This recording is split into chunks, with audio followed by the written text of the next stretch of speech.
Testing, testing. 1, 2, 1, 2, 1, 2, 3, 4.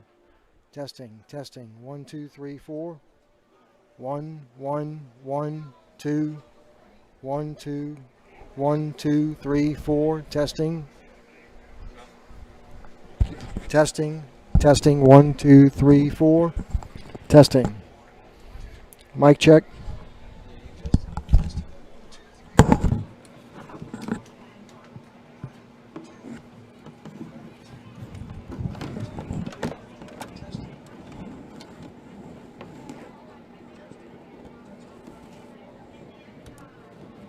Mic check. Mic check. Mic check. Mic check. Check. Testing. Testing. Testing. 1, 2, 1, 2, 1. 1, 2, 3, 4. Testing. Testing.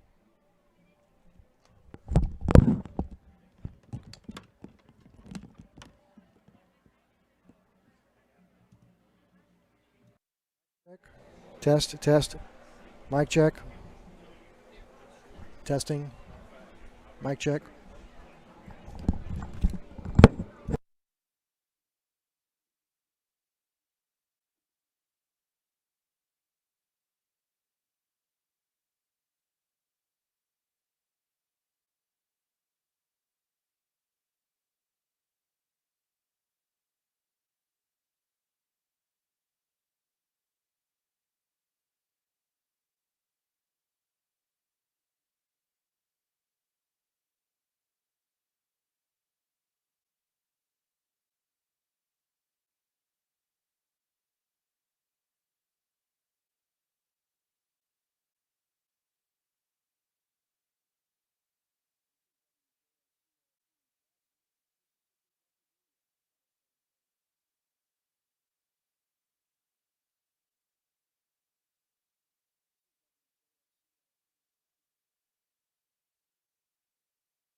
again.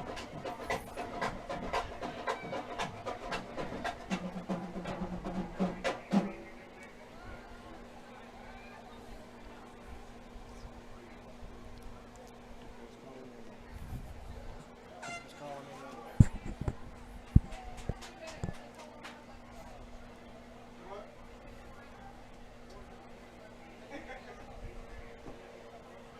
Is it ringing?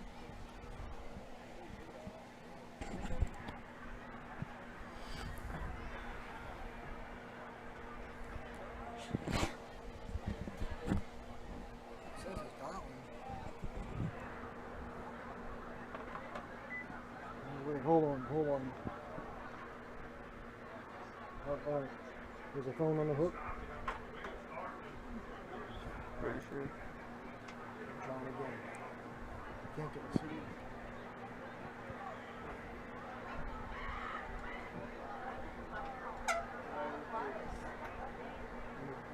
What?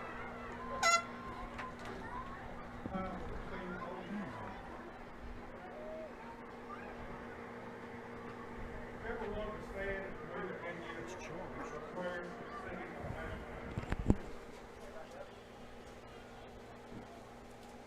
Hold on a second.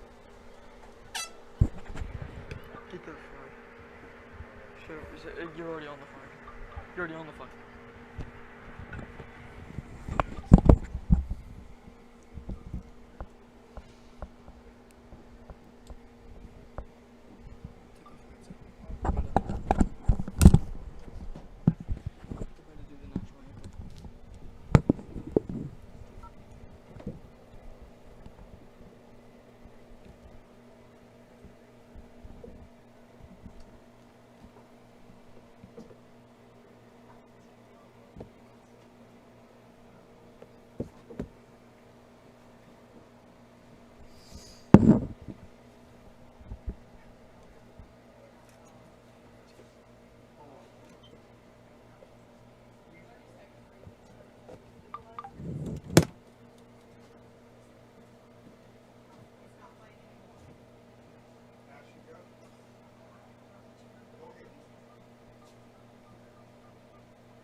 It's calling.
Welcome back. Welcome back, Bruin fans. To it.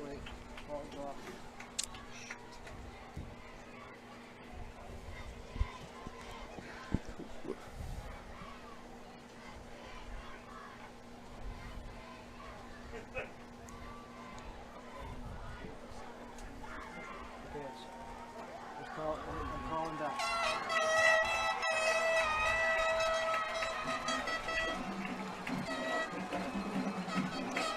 Welcome back, Bruin fans, to another season of Bruin football.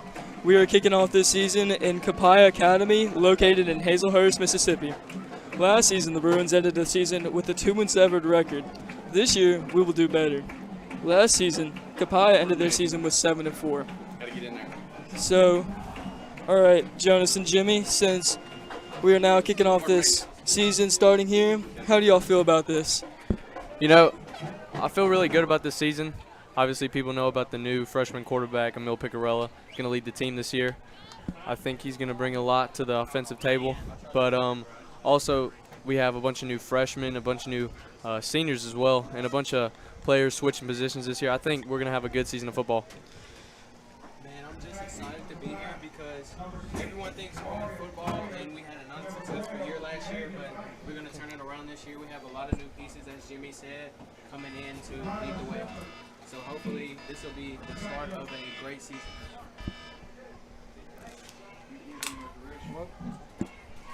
That's right, Jonas. So speaking of new seniors, what have y'all heard from the upcoming seniors? Well, one guy in particular I've heard a lot about is Day Davis, the new running back taking over. We lost a big piece last year in Kevin May, but Day's going to come in and just try to fill up that production, and hopefully there'll be no drop off. All right, number 99.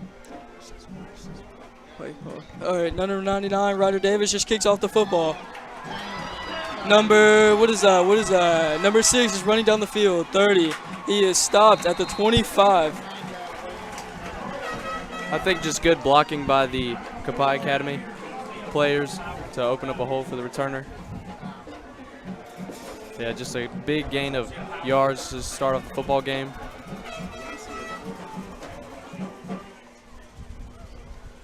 Ladies and gentlemen, we're having some problems right now.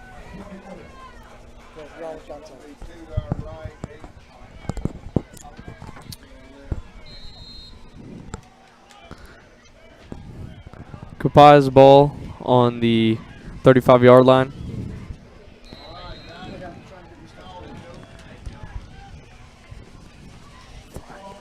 All right, so the Bruins made them step forward. So now we're bringing them back almost to the 29. I think that was like an offensive. Yeah, there was a false start against Capaya Academy right there, so they will be backing up 5 yards. All right, quarterback calls snap. Hands off to 28. Flag is down on the field. Called on to the Bruins. Think start of the season, a little early game jitters, you know. I'm sorry. You can keep on going.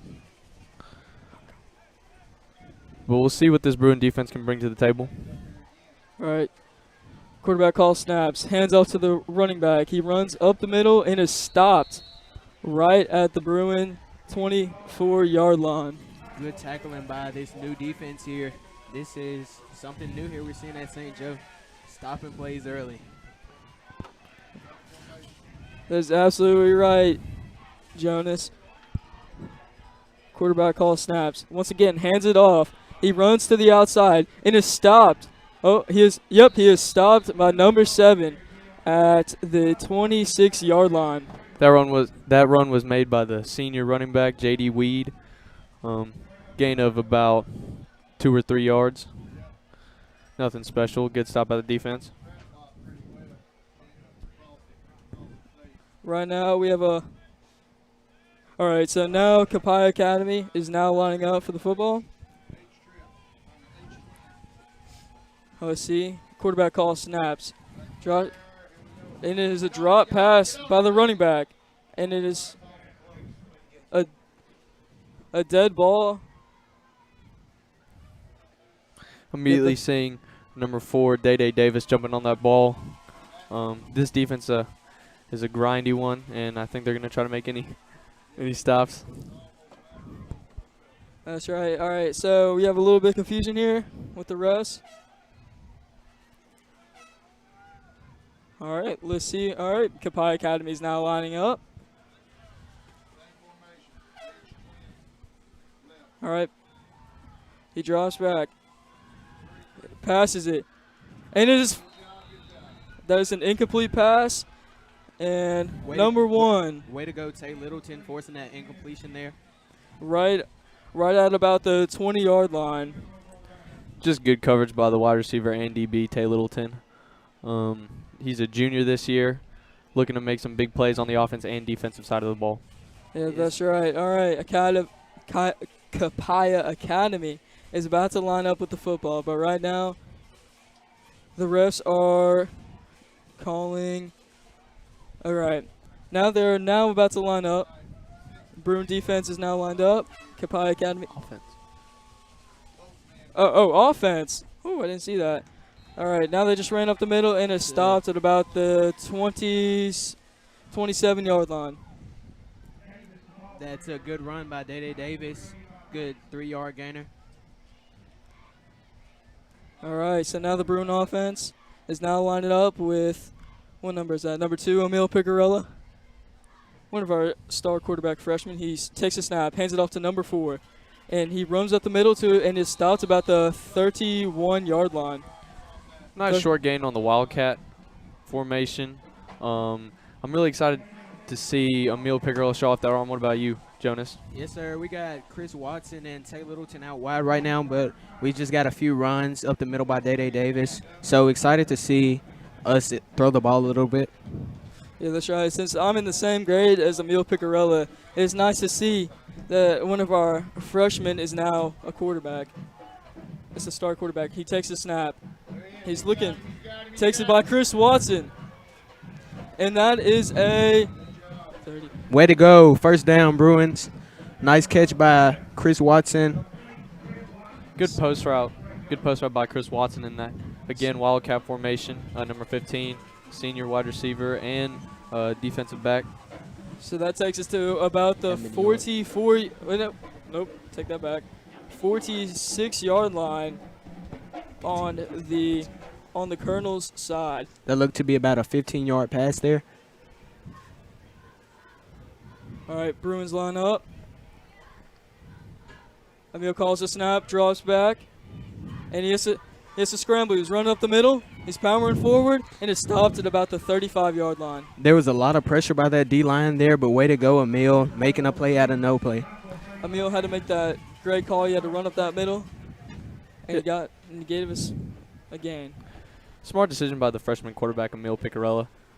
Seeing a hole and just pushing through it and not trying to force a sack and hurt the offense. Yeah, all right. Emil's calling for the lineup. All right. Emil's about to call for the snap. We've got 2 backs by Emil. So a dual back set with 3 receivers out wide. All right. Calls the snap. Draws back. Sets up for the throw. And it is caught. All right. Let's see. Touchdown, Bruins. What a great catch. Great Right. catch by Day Davis. A nice throw by Emil Picarella. Yeah, that was an amazing throw by Emil Picarella. Straight to the end zone. Amazing catch. He was covered by one quarterback and the safety. That was an amazing catch by Day Day. Way to go, Bruins, getting the score on this first drive, starting the season out with 6. All right, so Ryder Davis. Ryder Sesser. Ryder Sesser, thank you. Ryder sets up. All right, Ryder sets up for the kick. All right, and a flag down's on the field. Looks to be And that is on defensive the false Colonels. start. Yeah. Correction on the touchdown. It was actually Tay Littleton who caught that pass from Emil Picarella for a nice, huge gain. And easy 6 points for the Bruins. Yep. All right. Let's see if we can get this extra point. I Yeah, believe we can. Yeah, Ryder nailed that first one, but the refs called it back, so Straight he through lines the up to middle. take it again. At this angle, it looks like it was straight through the middle.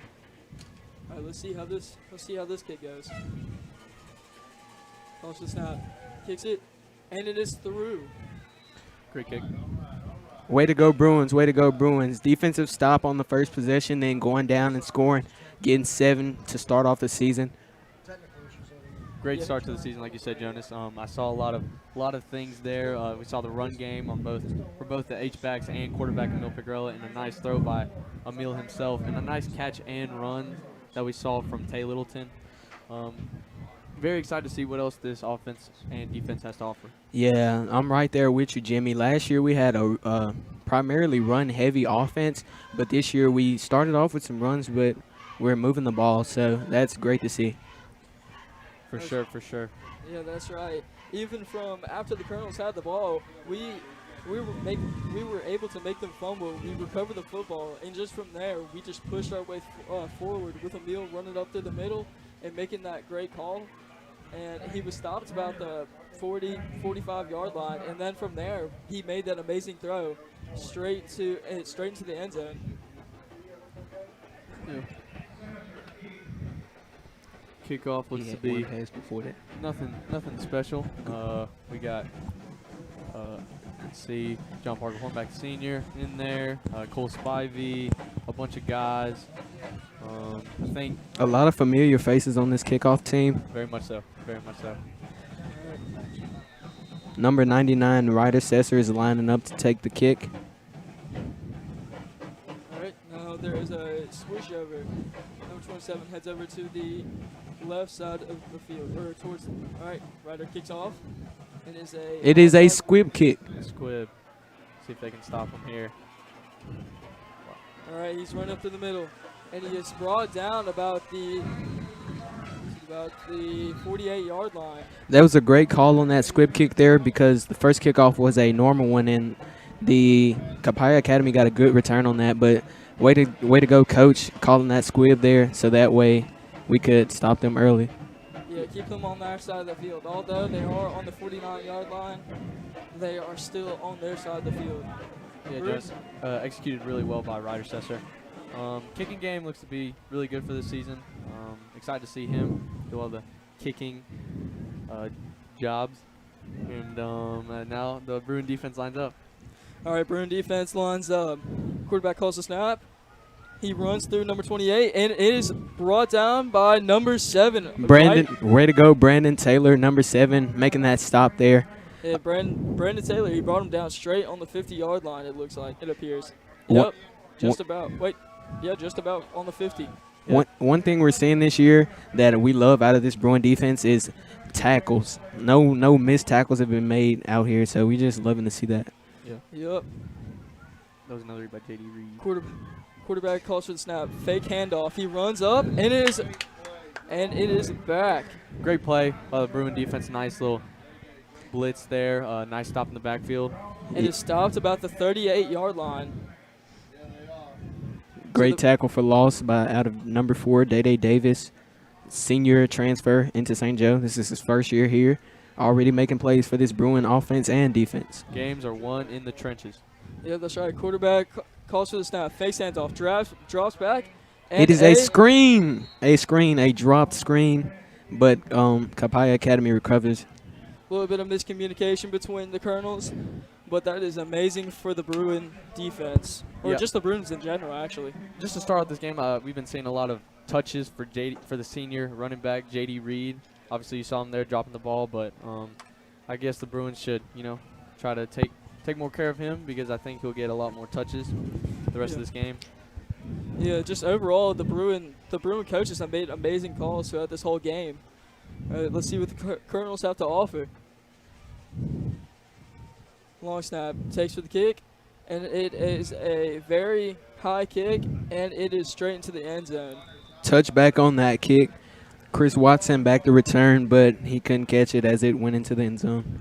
Just I think also a smart play on special teams. If he would have tried to, draw that out, it would have been in the end zone, and a touchback gives you 20 yards ahead. So nice start for the Bruins.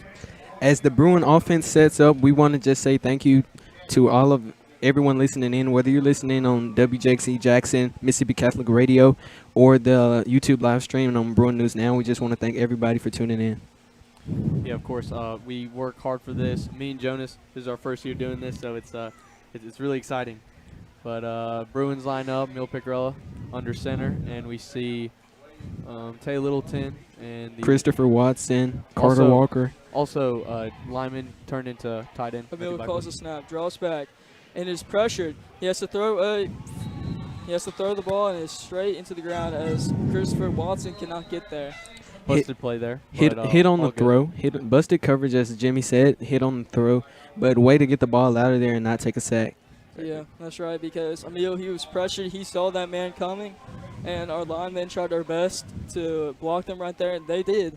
Emil just saw that. He saw that man coming, and he had to scramble for a little bit just so he can get that ball out of his hands to prevent a sack. Looking forward to see Day-Day Davis in the backfield, seeing him going for a run. And like I was trying to say, number 87, Matthew Blackwood, is a turn into a tight end, first-year tight end. Ready to see what he brings to the table as well. Yep. All right, Bruins. Emil calls for the snap. Drops back. Makes that throw. And it is caught. Great pass again from the strong arm of Emil Picarella into the hands of number three, Carter Walker, junior wide receiver. Just a great play. Another transfer in. He was at St. Joe, but he left, and this is his first year back with the team. So glad to see him back on the team making plays. Yeah, really athletic player for the Bruins, and just a cool dude as well. We get to see him in class and stuff, and it's cool to see him ball out on the football field. Yeah, that's right. All right. Bruins line up. Well, they're beginning to line up on the 41-yard line. All right. Emil's about to call the snap. Signals a man. Running back runs through and is powering forward for a short. Yeah, short gain by Tay Littleton. That was a jet sweep into the hands of Tay Littleton, gained about 4 or 5 yards. So good play. Looks to see that the Bruins take a timeout here. And, so, gentlemen, what have y'all been seeing so far in the game? What are y'all thinking? Well, Jimmy, I'm just happy to see it. We're out here scoring, making stops, starting off the game as it should be, 7-0. So glad to see our fellow Bruins making plays. For sure. Yeah, that's right. The Bruins have started off the season amazingly with 2 amazing throws by Emil Picarella, which led the game to be 7-0. Bruins 7, Colonels 0. Yeah, and a lot of what we saw last year was we had a lot of young players and a lot of inexperience, but we have several transfers in and a new quarterback at the leading the reins, and this just looks to be a new offense, new defense, new Bruin football team. For sure, Jonas. Speaking of that freshman quarterback, Emil Pico, we were wanting to see him last year as an 8th grader and trying to watch him play, but got called out for unfortunate reasons. But now we get to see him. He's hungry for this season, and it's going to be exciting to see what he does. Yeah, that's right. He's ready for this. He's ready for this season. You already saw him. He's starting to ball out already.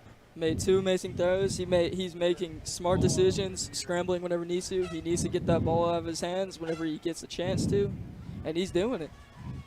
So right now we have Carter Walker out wide along with Christopher Watson. We have 2 backs in the backfield, one of them being Day-Day Davis, the other one being Solomon Walker. Yeah, under center at the moment. We see Taylor Littleton running back in. As Emil got called off to the sideline, I saw that as he was walking off to the Bruins side of the field. So we appear to be in a Wildcat formation with Tay, Day-Day, and Solomon Walker. He pushes forward and is only able to get about a 1 or 2 yard gain. Yeah, we see Emil Picarella coming back in. Nice short gains, at least going forward and not backwards, which is always good to see from the Bruin offense. Taylor Littleton is a fast player. One of the fastest on the team. It's good to see him carry. It's gonna be nice to see what we can do in the backfield. So far, so good, though. So now we got quarterback Emil Picarella back in after that one play on the sidelines. We don't know what that was for, but glad to see him back in the game. Yep, all right, so now I got the lineup, so now I can see who the players are. All right, Emil's about to call for the snaps, and a flag is down on the field. We have a false start on the Bruin offense. Bringing them back 5 yards. A little more of the first game jitters, you know. A little Yeah. bit of butterflies there to start the season, but it's all good. I mean, already have the 7 points, and we're looking to build on that. Yeah, Jimmy, we're making good plays, but we have to get that ball off in time because we can't be getting these offsides. Yeah, for sure. Yeah, their adrenaline's rushing. They're hungry to win this game. All right, Bruin offense lines up. Bill calls for the snap. He draws back for the pass, gets that ball out of his hands, and straight to Great catch Number by 3. Carter Walker. Great catch. Yeah, just a great throw as well. A good route by Carter Walker getting free in separation. You know, good plays on a man-on-man coverage right there, and just an athletic play. Another Bruin first down. Way to move the ball. Yeah, I was going to say that was number 3, Carter Walker. All right, Bruins line up. Emil takes a snap, hands off to number 5, Solomon Walker. Another transfer into St. Joe this year. Solomon Walker is a senior along with Day Davis. So a lot of new faces on this team making plays. Very much so. Yeah.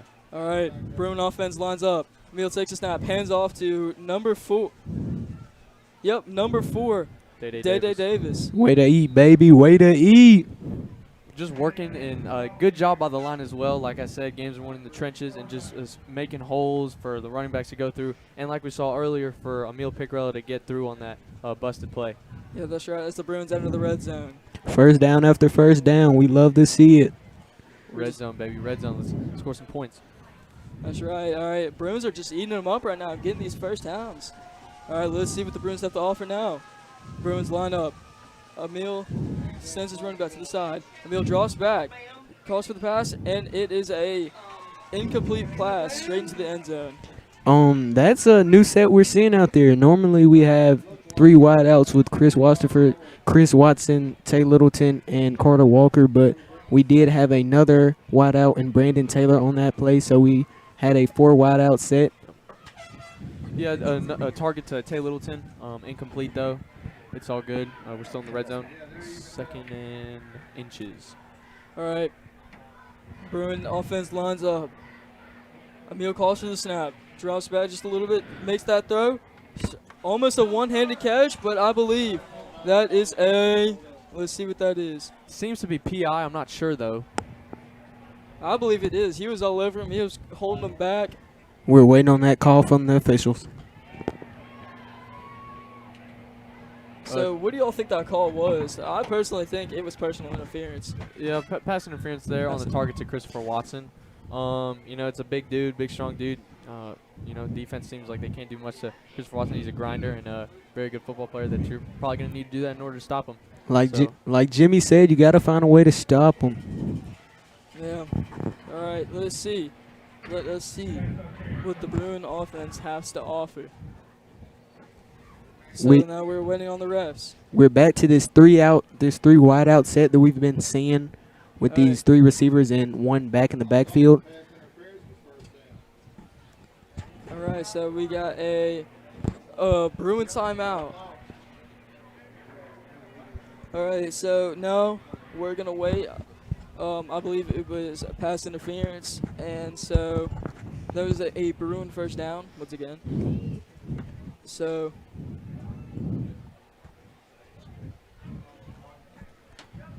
Yep, that's right. All right, Jonas, what do you have to say about what do you have to say about that pass interference call? Well, before I get to that, Connor, one quick message. We are being informed that our radio broadcast is currently down at the moment, although we thank everyone listening in on the Bruin News Now broadcast on YouTube.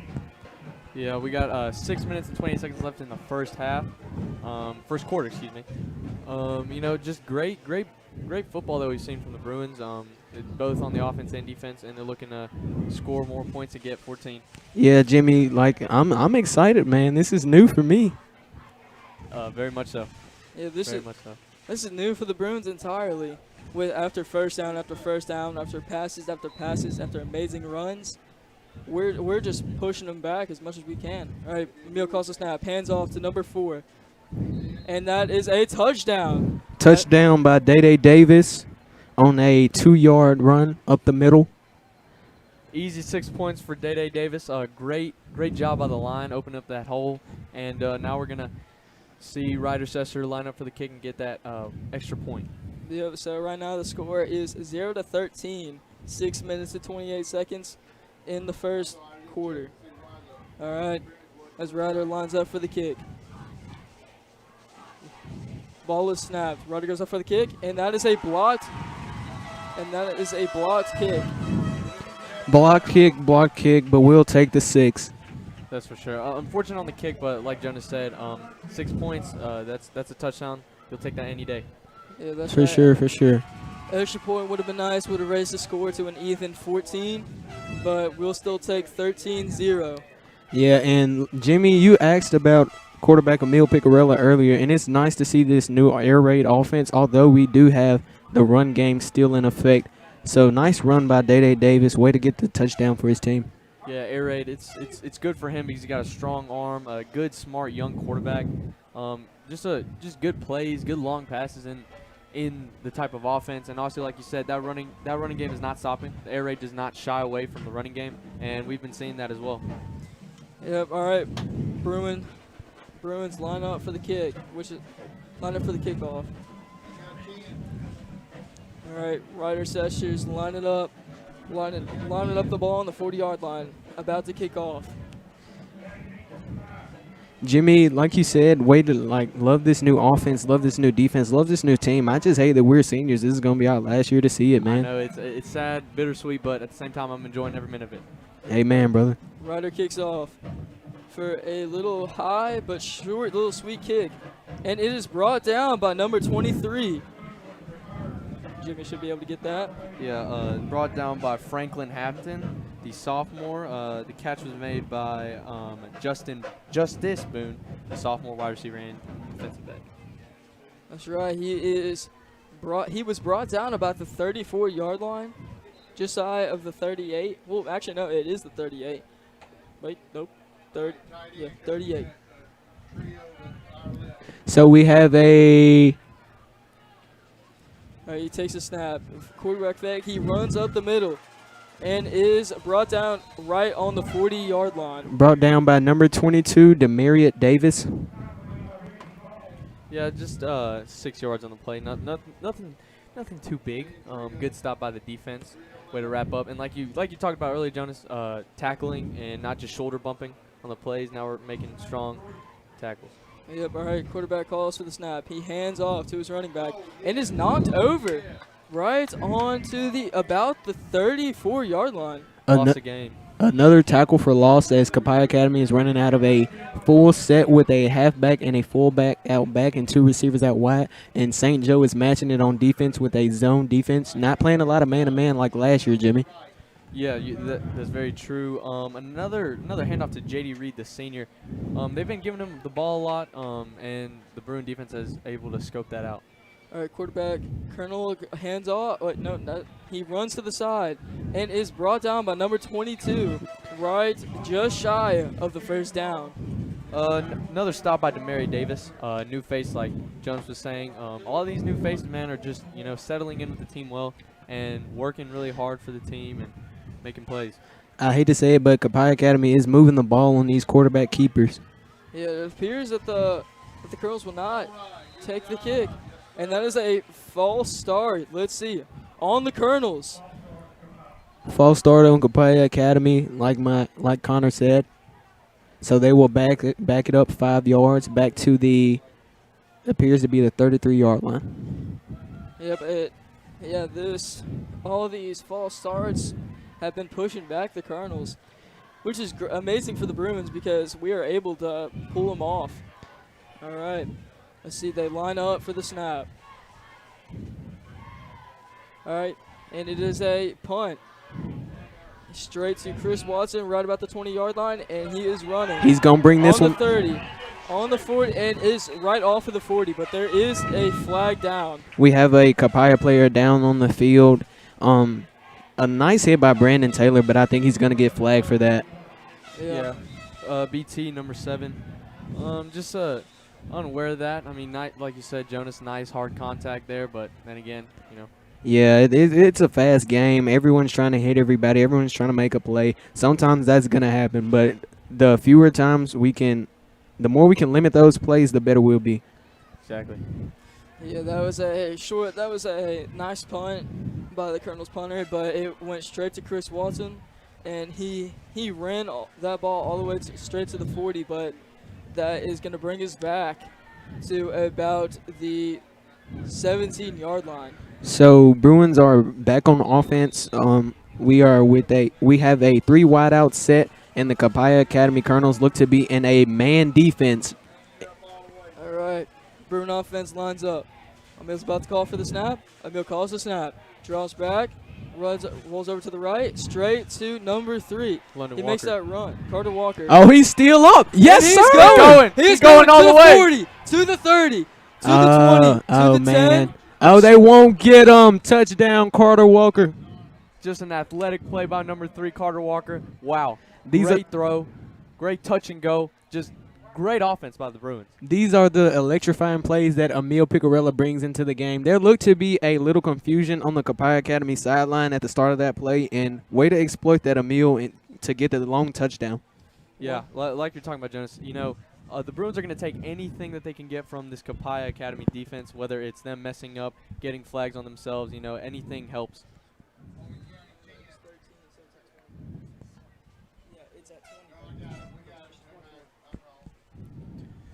So score now would be 19-0 Bruins. Because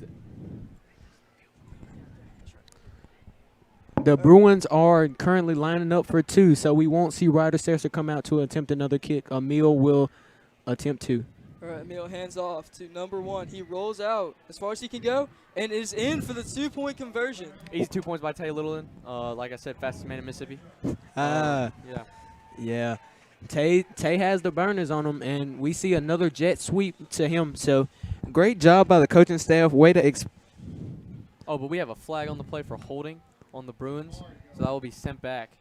But, you know, it's going to happen again. Don't worry. The Bruins will line up to reattempt a 2-point conversion.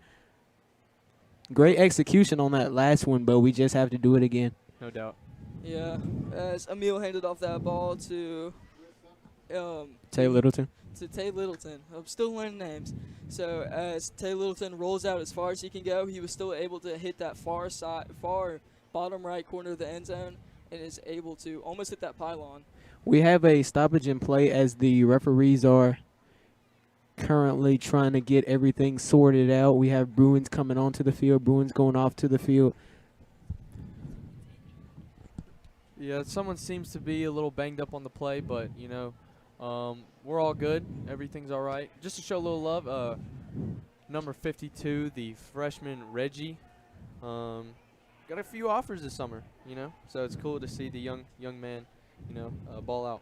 Yeah, and to speak on that injury, Connor, you see all the Bruins on the sidelines taking a knee, so we love the sportsmanship and showing support for our fellow soldier. Even sportsmanship between both sides of the teams. Like, Bruins are showing the most amount of support that they can to each and every single one of their Bruin teammates. So that just shows the bondage between everyone on the Bruin football team. Yeah, Connor, we hate to see injuries, but it's football. It's a part of the game. It's going to happen. Yeah, Like we said, we just want to limit it to as few times as possible. for sure.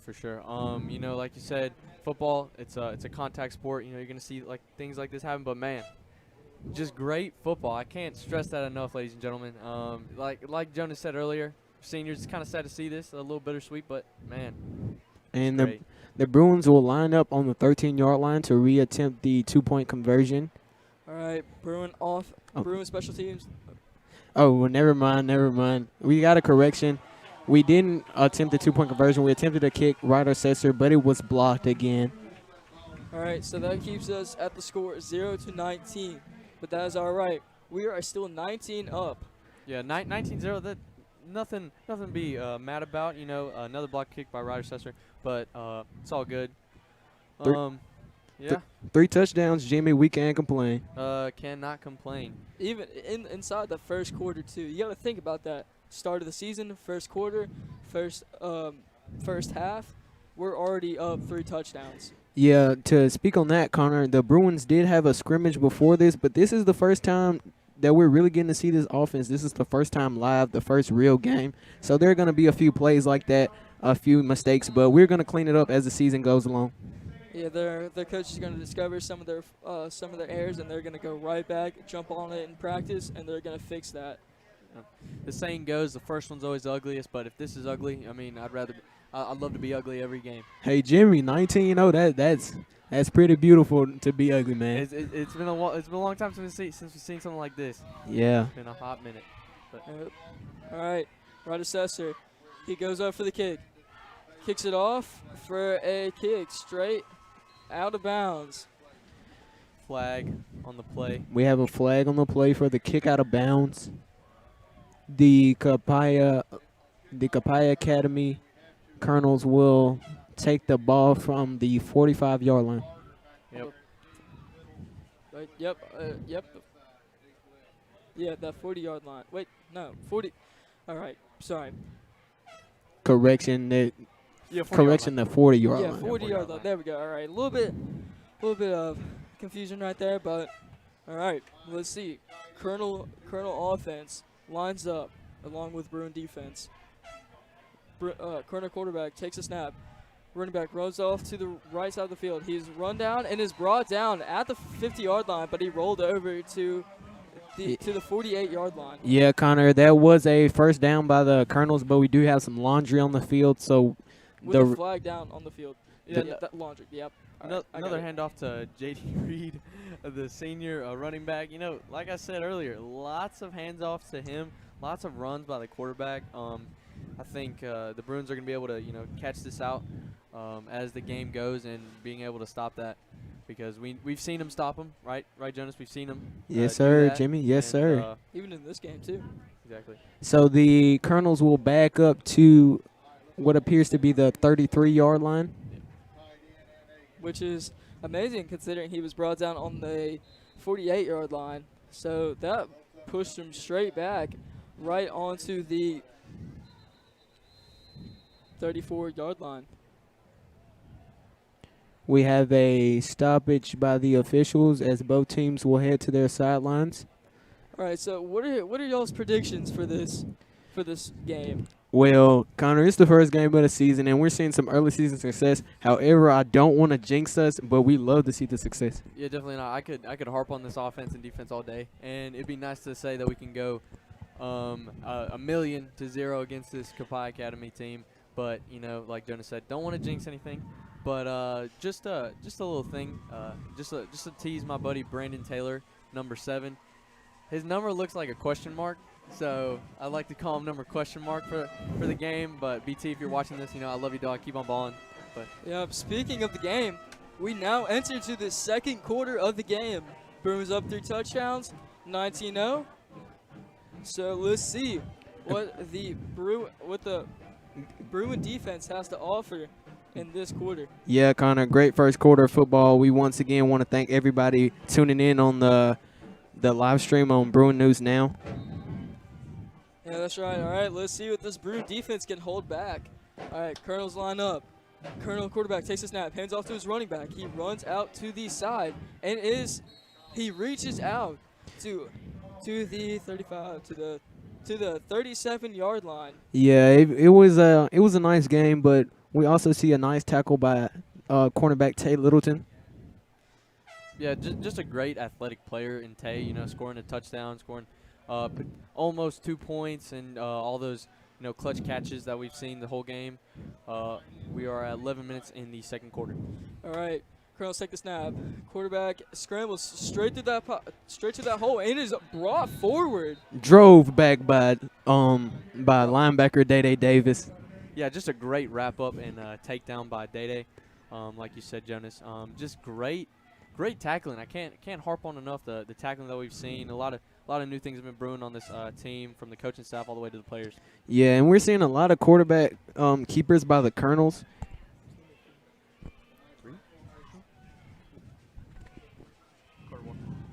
Carter Walker saw that. All right, Colonels take the snap.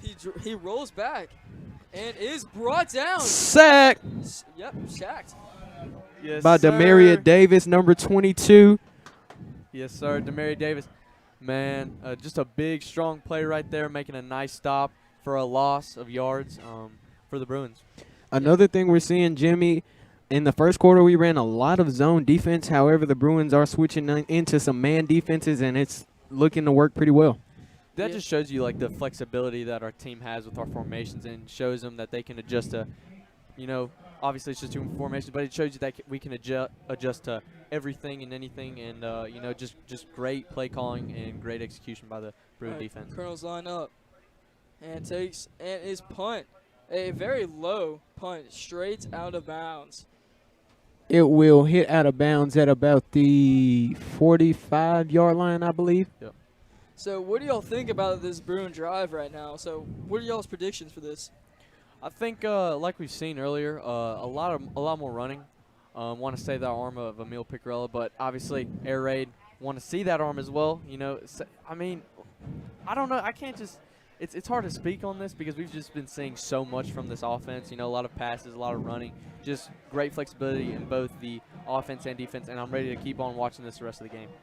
Yeah. All right. So Bruin offense now lines up with a two receivers out wide and 2 backs. We have a fullback and a halfback. Oh. We will have a timeout as both teams return to their sidelines. All right, so all right, so Jonas, we didn't hear your thoughts about this drive's prediction. What do you think about this? Well, Connor, I'm just loving to see the success out of this Bruin football team. At St. Joe, we love to see every sport go out and compete. And last year wasn't a good season for us, but this year we're bouncing back and looks like we're starting off strong. Hopefully to start the season off 1-0. Yeah, I'm ready to see this bounce back season by the Bruins. You know, coming from the new faces and just everybody around, I'm just so excited to see what we have. And with this break in the action, we want to send a special thank you to our sponsors: C-Spire, Diatech, Mid-South Elevator, St. Dominic, and Mississippi Premier Plastic Surgery. They make all of this possible. All right. Now Also, go ahead. All right. So now as both teams are inching their way back to the line of scrimmage, well, mainly Colonels, but the Bruins are almost lined up. They're just ready to get into formation. Now they're in formation. As Emil calls the snap, it drops back, hands off, and it is a run up the middle to about the 48, about 49-yard line. Yeah, we see a handoff to Carter Walker. We haven't seen him be handed the ball pretty much today, but nice to see him take the ball out of the backfield instead of lining outside. Yeah, we've been seeing a lot of that wildcat formation and also jet sweeps right here. Some great formations that we haven't seen in a while. You know, the last time I saw wildcat was with Andrew Sandley way back when he was, I believe, sophomore or junior year. And, you know, it's cool to see him bring it back. All right, Bruin offense lines up. Emil calls a snap, drops back, hands off to number 3, and he runs to the outside, cuts up, and is brought down about the 40. Great first down. Nice run by Carter Walker, like I said. Nice to see him in the backfield getting some snaps. All right, so now that is a Bruin first down. Yeah, Carter Walker, great running back. We've seen him also make some clutch catches and runs this night. Yeah, Jimmy. We look to have a flex package here with a tight end out wide, a tight end right by the line of scrimmage, 2 receivers out wide, a fullback and a halfback in the backfield, along with quarterback Emil Picarella. All right, Bruin offensive line lines up. Emil calls the snap, hands off, and rolls out to the right side of the field, to the inside side of the field, and rolls out, and that is a second down, and is brought down about the 40. Wait, nope. Sorry, 30. Yeah, 36. Great blocking I saw from number 87, Matthew Blackwood, leading the charge for Carter Walker. Correction, Jimmy, for Tay Littleton. Tay Littleton, my fault. Yeah, way to extend that play. They hit him early, but he stayed on his feet to gain extra yards. Yeah, Matthew Blackwood, the turned tight end from line, has been doing really great tonight, you know, making some holes and just having fun. All right, Bruin offensive line lines up. Emil hands off, runs straight up the middle, and is still running backwards, and is brought down around the 20, so about the 21, 22. Nice handoff to Solomon Walker. Good run. All right, there is a flag down on the field. Let's see what this call is about and who it is on. So what do y'all think this call is on? It looks to be against the Bruins. I don't know what they're calling it for, but this will back up the previously earned first down. And also, I want to also shine some light on this. We also see wide receiver Brandon Taylor and Noah Chaplin lining up outside, kind of taking some snaps at wide receiver. Yeah, Noah Chaplin, we saw him last year as a freshman, sophomore this year, working in special teams mostly on kickoff, punt returns, all that type of stuff. And it's cool to see him starting on offense and working at slot tonight. Yep, that flag was against the Bruins, so that backs him up at straight onto the 37-yard line. Yeah, keep on saying it. First game jitters, here and there. Mistakes are going to happen. This team is not perfect. Still a really good team, though, obviously. Seeing them do a lot of good work tonight and continue to do so here on this drive. All right, so now we're on the Bruins' second down. All right, so now as the Bruin offensive line is about to line up. Chris Watson, Noah Chaplin, and Brandon Taylor out wide. All right, Bruin offensive line is now about to get ready into formation. All right, Bruin is now ready on formation. All right, Emil is about to call a snap. Emil calls a snap, hands off, runs straight up to the near outside. Run straight up the middle to about the. Let's see. I can't. Yeah, Carter Walker with the short gain. He's been in a lot of plays tonight. Seen him, work very crafty, and a nice handoff by Emil Picarella.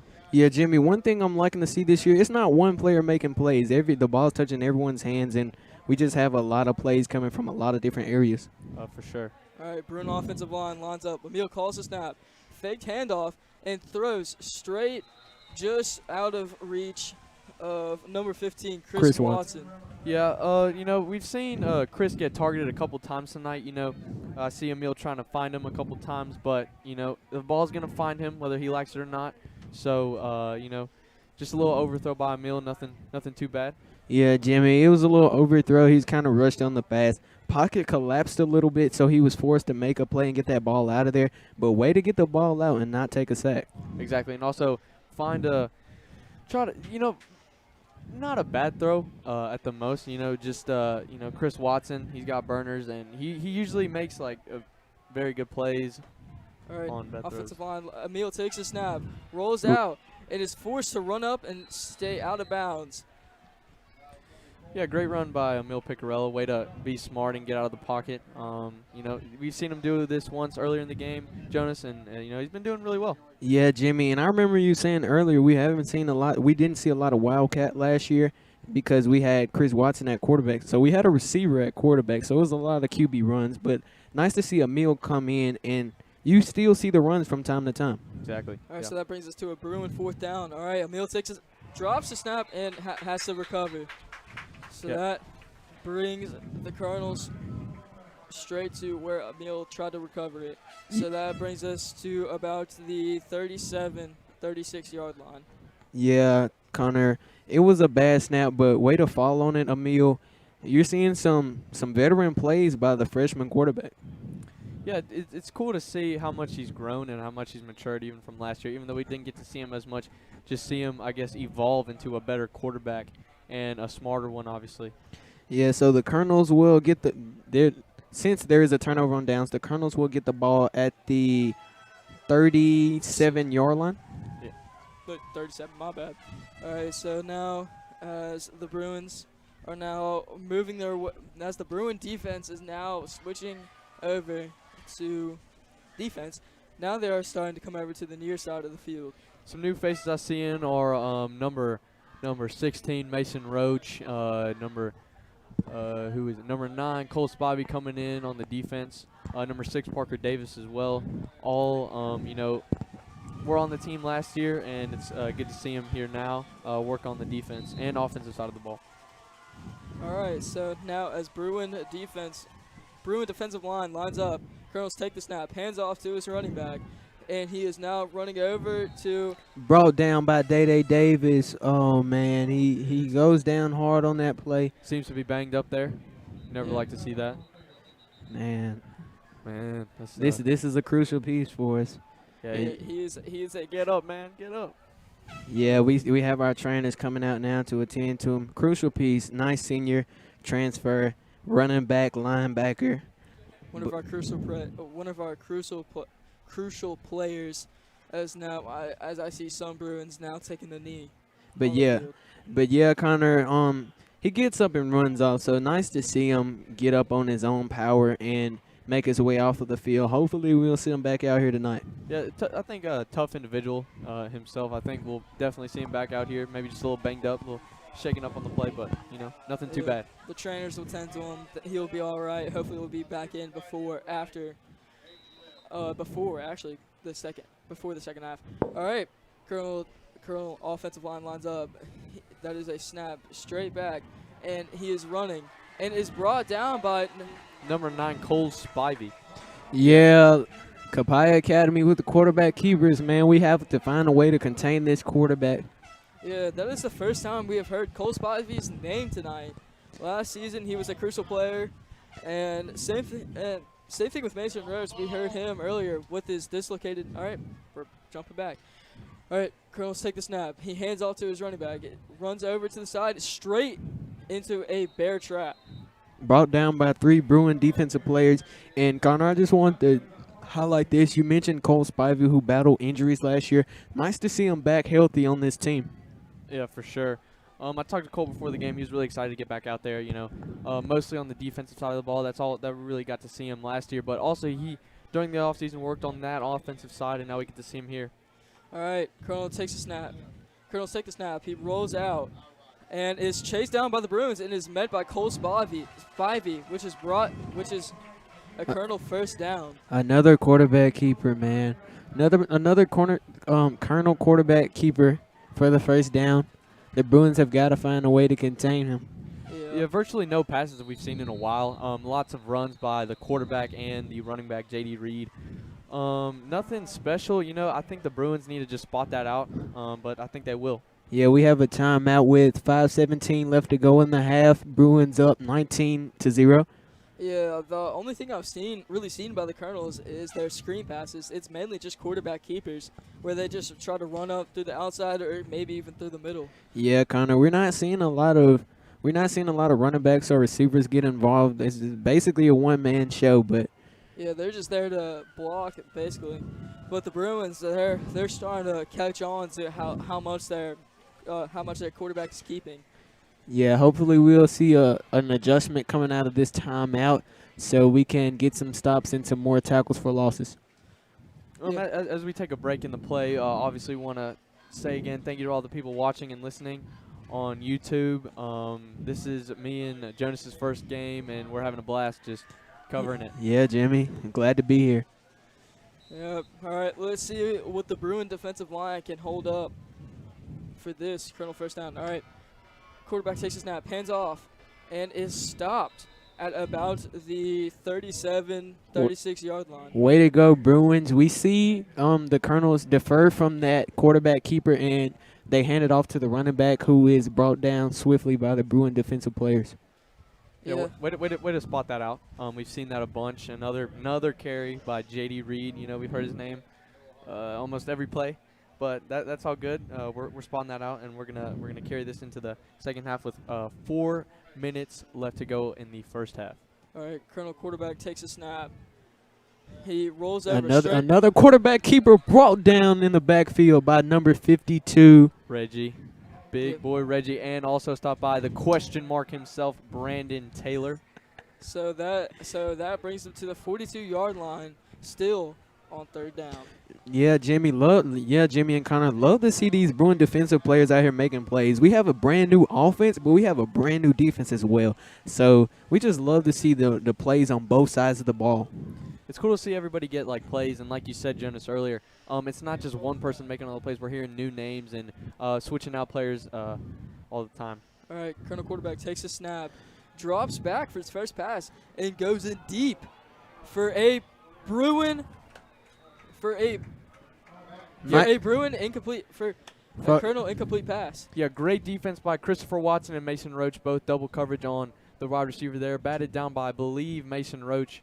But just a great play all around. Yeah, Jimmy, nice to see those safeties staying alert, not getting beat deep.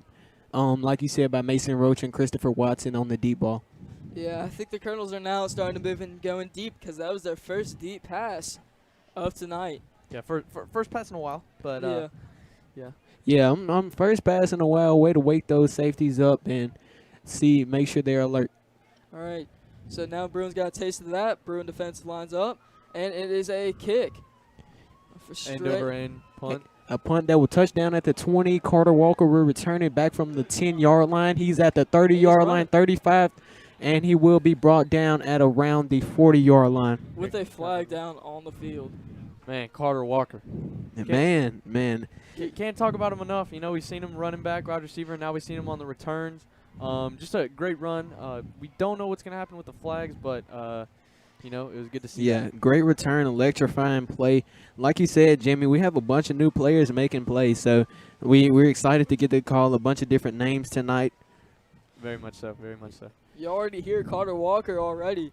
Y'all are going to hear his name a lot more tonight as we are eventually about to head into the second half of the game with the time remaining 3 minutes and 38 seconds. Yeah, Connor, and you mentioned Carter Walker, who was at JA last year, but nice to see him come back to St. Joe, come back and make some plays for his home team.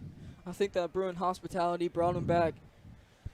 For sure, for sure. It's good to see him back. I believe he went to JA for a little while, but came back and is now, you know, competing and, you know, doing really well for this young Bruin squad. Yeah, we have a lot of transfer players in this year, so it's great to see a lot of pieces come in and try to do something special, and that's just compete for a state championship, hopefully. Yep, all right. Now we are about to watch the Bruin offensive line about to line up onto this line of scrimmage. But as I said again, there's still a flag down on the field, and I believe they are discussing it right now. Yeah, Connor, that Carter Walker was stopped at about the 40-yard line on the return, but the Bruins offensive line is lined up back around the 20, so they're definitely bringing it back. Oh, yeah, regardless, it is Bruin ball. Yeah, to sheer away from the game for a second, you know, it looks to see that we have a, you know, good Bruin crowd here. You know, Bruins always travel well, and it's good to see fans supporting the team. The Bruins are being backed up to around the, looks to be 10-yard line. Yeah, Jimmy. So that must have meant it was a foul at the spot of the ball, because there's no way they would back them all the way up, back them up about 30 yards for something around the 40. Unfortunate for the Bruins having to, you know, start off in their own end zone, but at the same time, you know, we have a great football team, and I think we'll be able to get out of this jam very well. All right, a little bit of takeaway from the game.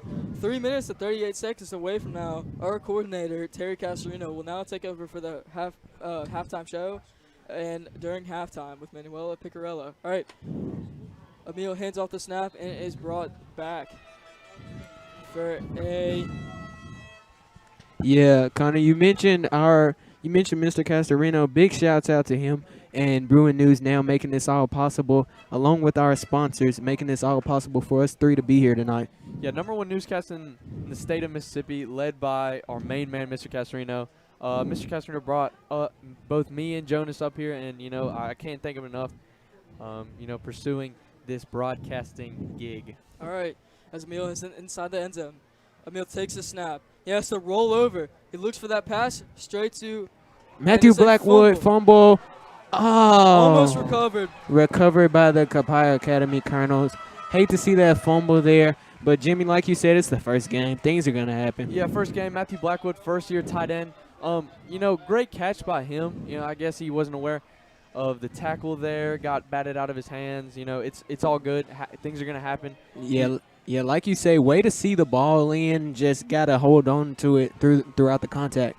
Yeah, regardless of what team you are, the first game of the season is you're always going to have errors, and even in games, even in late season, you're going to have errors. All right, so now let's watch as Bruin defense lines up with the Colonels now going in offense. All right, Colonels take the snap, hands off to his running back, and is right into that bear trap, and is stopped at about the 15-yard line. Yeah, good tackles for losses by the bear trap, like you said, Connor. Just great defensive line work. Yeah, and I want to go back to that fumble for 1 second. Jimmy, like you mentioned, Matthew Blackwood is a first-year tight end, so it's going to be kind of hard learning a new position over one summer, but he's done a great job trying to adjust. Made a lot of big plays tonight, hopefully, and he's going to make many more over the season. First mistake, but, everyone makes mistakes. Oh yeah, no doubt. He'll grow from this, and he's already He'll adjust. wiped it off. All right, so a timeout that is called by the Colonels. 2-minute warning, actually. 2-minute warning, my bad. All right, so Bruins lead 19-0 going into the 2-minute warning. So we're 2 minutes away from halftime. And Connor, remind them what's going to happen at halftime.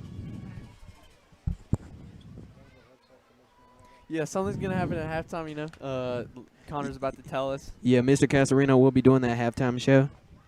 yep, he just told me that I'm just having to hand it over to our speaker, to our guest speaker of the night, Miss Manuela Picarella. Yeah, Emil Picarella's mother. It's gonna be a good interview. You're not gonna want to miss that. Yeah, and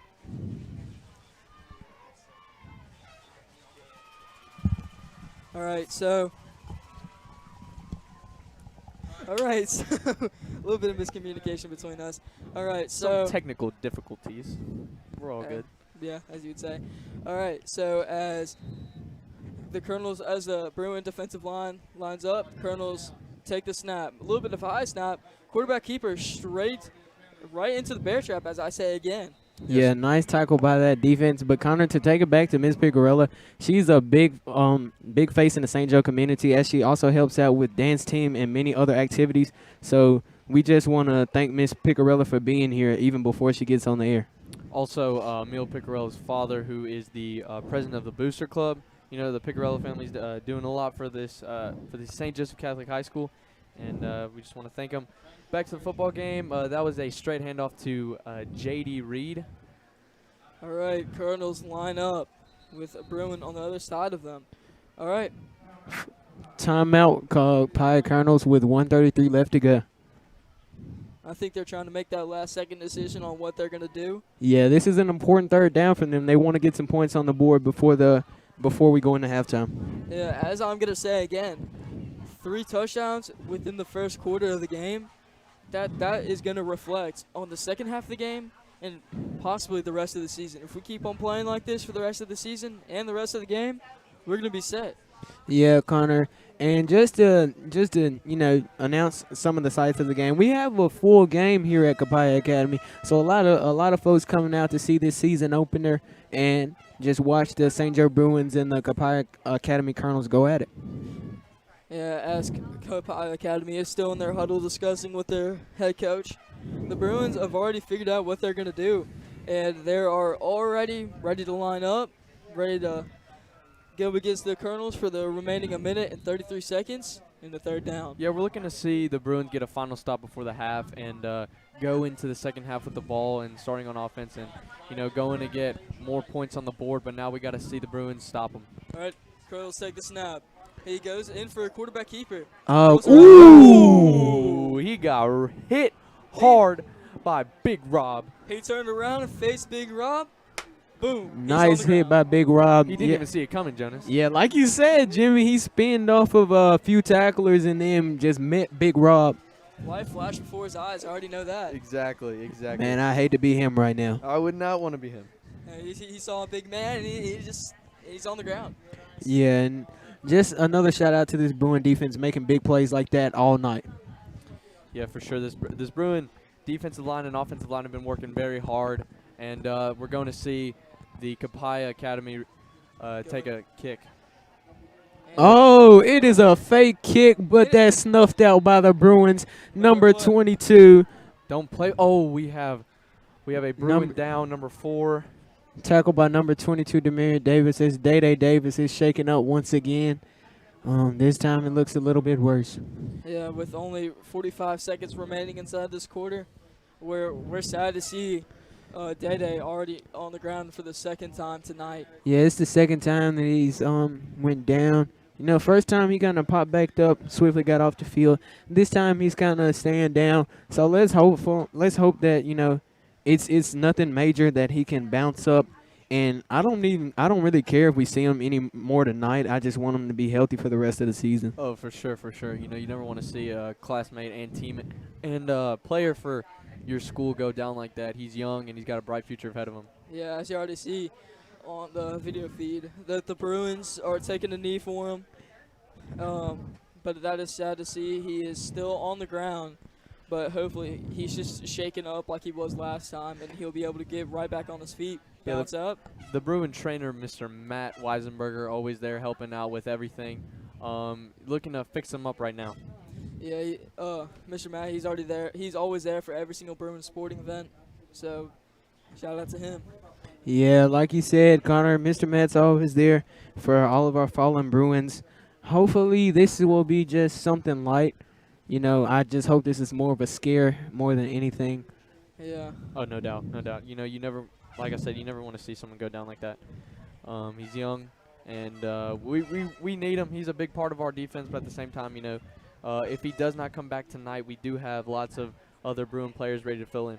Yeah, Jimmy, like you mentioned earlier, Day Davis, fellow senior, fellow classmate of mine, great guy, just performs well in the classroom, performs well on the field. So you hate to see it, but it is football, ladies and gentlemen. So it's gonna happen from time to time. It's part of the game, yeah.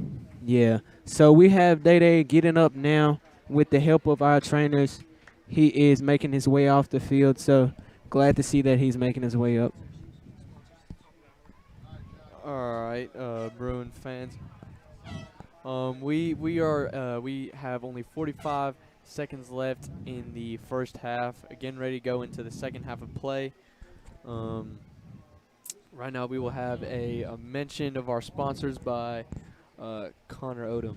All right, so a big shout out to our sponsors, C-Spire, Diatech, Mid-South Elevator, St. Dominic, and Mississippi Premier Plastic Surgery. Yeah, thank you for that, Connor. The Colonels are lining up at about the 24-yard line, excuse me. They look to have, well, the Bruins are lining up at the 24-yard line. Quarterback Emil Picarella has 2 receivers out wide and a full backfield with, well, 3 receivers out wide as we see our tight end go wide and one. Emil calls a snap, takes a knee, running down the clock. And from what I can see from my vision, Day is on the side of the field being taken care of the trainer. I saw him limping off the field with his right leg up, so his right leg is hurt. Hopefully it's nothing too serious. Hopefully nothing's sprained, nothing's broken. Booyah, Bruin fans. It's 19-0. 20 seconds left in the half as both teams are making their way to the sidelines. Thank you, Jimmy. Thank you, Connor. That'll be all for us as we turn it over to Mr. Casarino for the halftime show. All right, so now I'll be handing my headset over to Ms. Manuela Picarella. All righty. This is Terry Casarino, and you're listening to or watching Bruin Streaming Sports. We were supposed to be on WJXC tonight, but I had some technical difficulties. And being such a 45-minute ride from campus where our studio is in my classroom, I decided that we would fix these problems over the week and get back on the radio next week. So I'm here live on the campus of Copiah Academy here in Gallman, where the Bruins lead Copiah 19-0 here at halftime. It's the opening game of the season for the Bruins and Copiah Academy. And I'm here joined in the press box with Mrs. Manuela Picarella, the mother of the quarterback, mother of one of my anchors on Bruin News Now. For those of you who are watching and don't know much about what I do besides working with my students here at the football game, live stream and on the radio, I also teach broadcast journalism. This is part of my broadcast journalism class, and we record and air newscasts every week, Bruin News Now. And Gia, who is the daughter of Manuela, Gia's in my class, and Gia is one of several anchors and one of my leaders in the classroom this year. Does an amazing job, as do all these students. This is the first night for the first time that my 2 seniors here, Jonas Goss and Jimmy Thomas, are on the air. They're doing a pretty good job. And we've got Connor Odom here, and he's back for his 3rd year, the 3rd go-around with me on the broadcast. But right now we're talking with Manuela Picarella. Thank you for joining me, Manuela.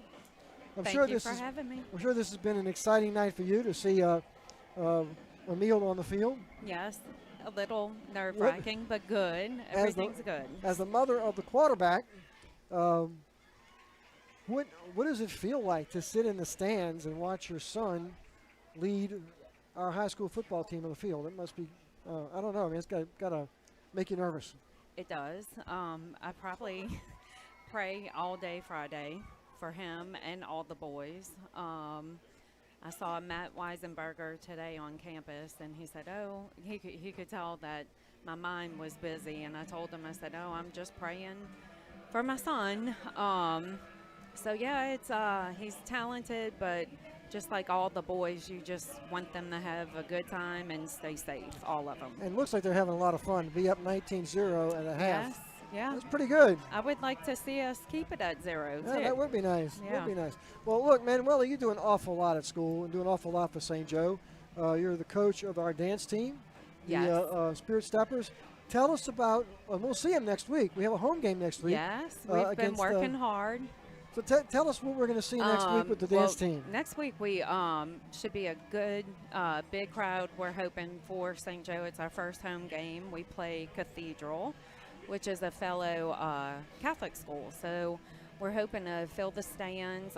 We'll also have our mini steppers who attend the fundraiser tomorrow. They'll perform at the Cathedral game. They'll do Bruin walk with us and sit in the stands and perform at halftime. So we're hoping to just have campus, live and pumping and ready for our first Friday night. Well, tell us, you've got a fundraiser tomorrow. Tell us a little bit about that. Is it too late for folks to join? Tell us what's going on tomorrow. No, it's not. We actually have a good bit that register the morning of. The dance clinic starts at 9 a.m. However, we start registration at 8:30. And, young ladies are welcome to register tomorrow morning. And the clinic is from 9 to 2. We ask that they bring a water bottle and their own lunch. We'll provide a drink with snack, and they'll get a T-shirt delivered to their feeder school sometime next week that they'll wear to the game. And it's just it's a fun day. The girls love it. We have many that have been every year. What is the age range that can attend this It'll camp? be kindergarten through 6th grade. Okay. Kindergarten through 6th, and what do they do during the day? I mean, do they get to learn dances and perform with the high school girls? We try to, the title of our clinic the name is Spirit Stepper for a Day. So we try to give them the experience of being a Spirit Stepper. They warm up with us. We, of course, keep it fun, age appropriate to keep their attention, but they'll learn a routine that they'll perform next week for the Cathedral game. And so it's a busy day. We keep them moving, Now, when do they perform? They perform at halftime or how does at that work? halftime. At halftime. Yes. Now, if anybody's interested in bringing their child to this clinic and they want to register tomorrow, what is the price? The price is $65. Okay. And that, we use those funds for many things strictly related to our team. I mean, if we need to buy new palms or, we've used them to buy new ponchos before, arm sleeves. The funds raised on Saturday go strictly to the Spirit Steppers. Now, I know during the week, besides working with the Spirit Steppers, and I think y'all practice every day. Is that right? Yes. It's Monday through Thursday. in the yes. heat. In the heat. In the heat. How have you been managing that? Because it's been awfully hot. It's the past 2 very weeks. hot. I have to say our AD and trainer, Matt Weisenberger, they're really, they want us to acclimate the athletes to the heat. So we're in the AC sometimes, and then but then you eventually just have to get out there and get used to it. I mean, we live in the South, Yeah. Now, besides this, you've also been working hot and heavy on this new program, too. Tell us about that, the All Sports. Can you tell me anything about that? Yes. I Well, know you've been hard working on that. I know that. yes, I can't take all the credit. Trisha Harris is helping me bring it all together. Patricia does an amazing job. She does. All the stuff that she does, I don't know how she does it. Yes, she'll be able to add designing She- a program under her belt after this. She, by the way, is our advancement director at school, and she has the jack of all trades, literally. yes, She yes. does an amazing job of great work, and she's been She heading does. this effort with you and a couple other Yes, folks. and I'll have to. She'll be looking for me to Yeah. for payback. Come drawdown. So yeah, but so the program, I think our parents, our Bruin family in general, I believe they're going to be pleased with it. So. It's coming together beautifully, And this features all the sports teams. it has all the sports teams. We have some athletes who have individual ads that they purchased, and I think next year this program is going to sell itself Yeah. for next year after they see what we put together in Right. such a short amount of time. I've seen the proof sheets. It looks amazing. I Yeah. mean, y'all have done a great job. Yeah. And when will we be able to purchase those books? We will have them for the first home game Good. on Friday.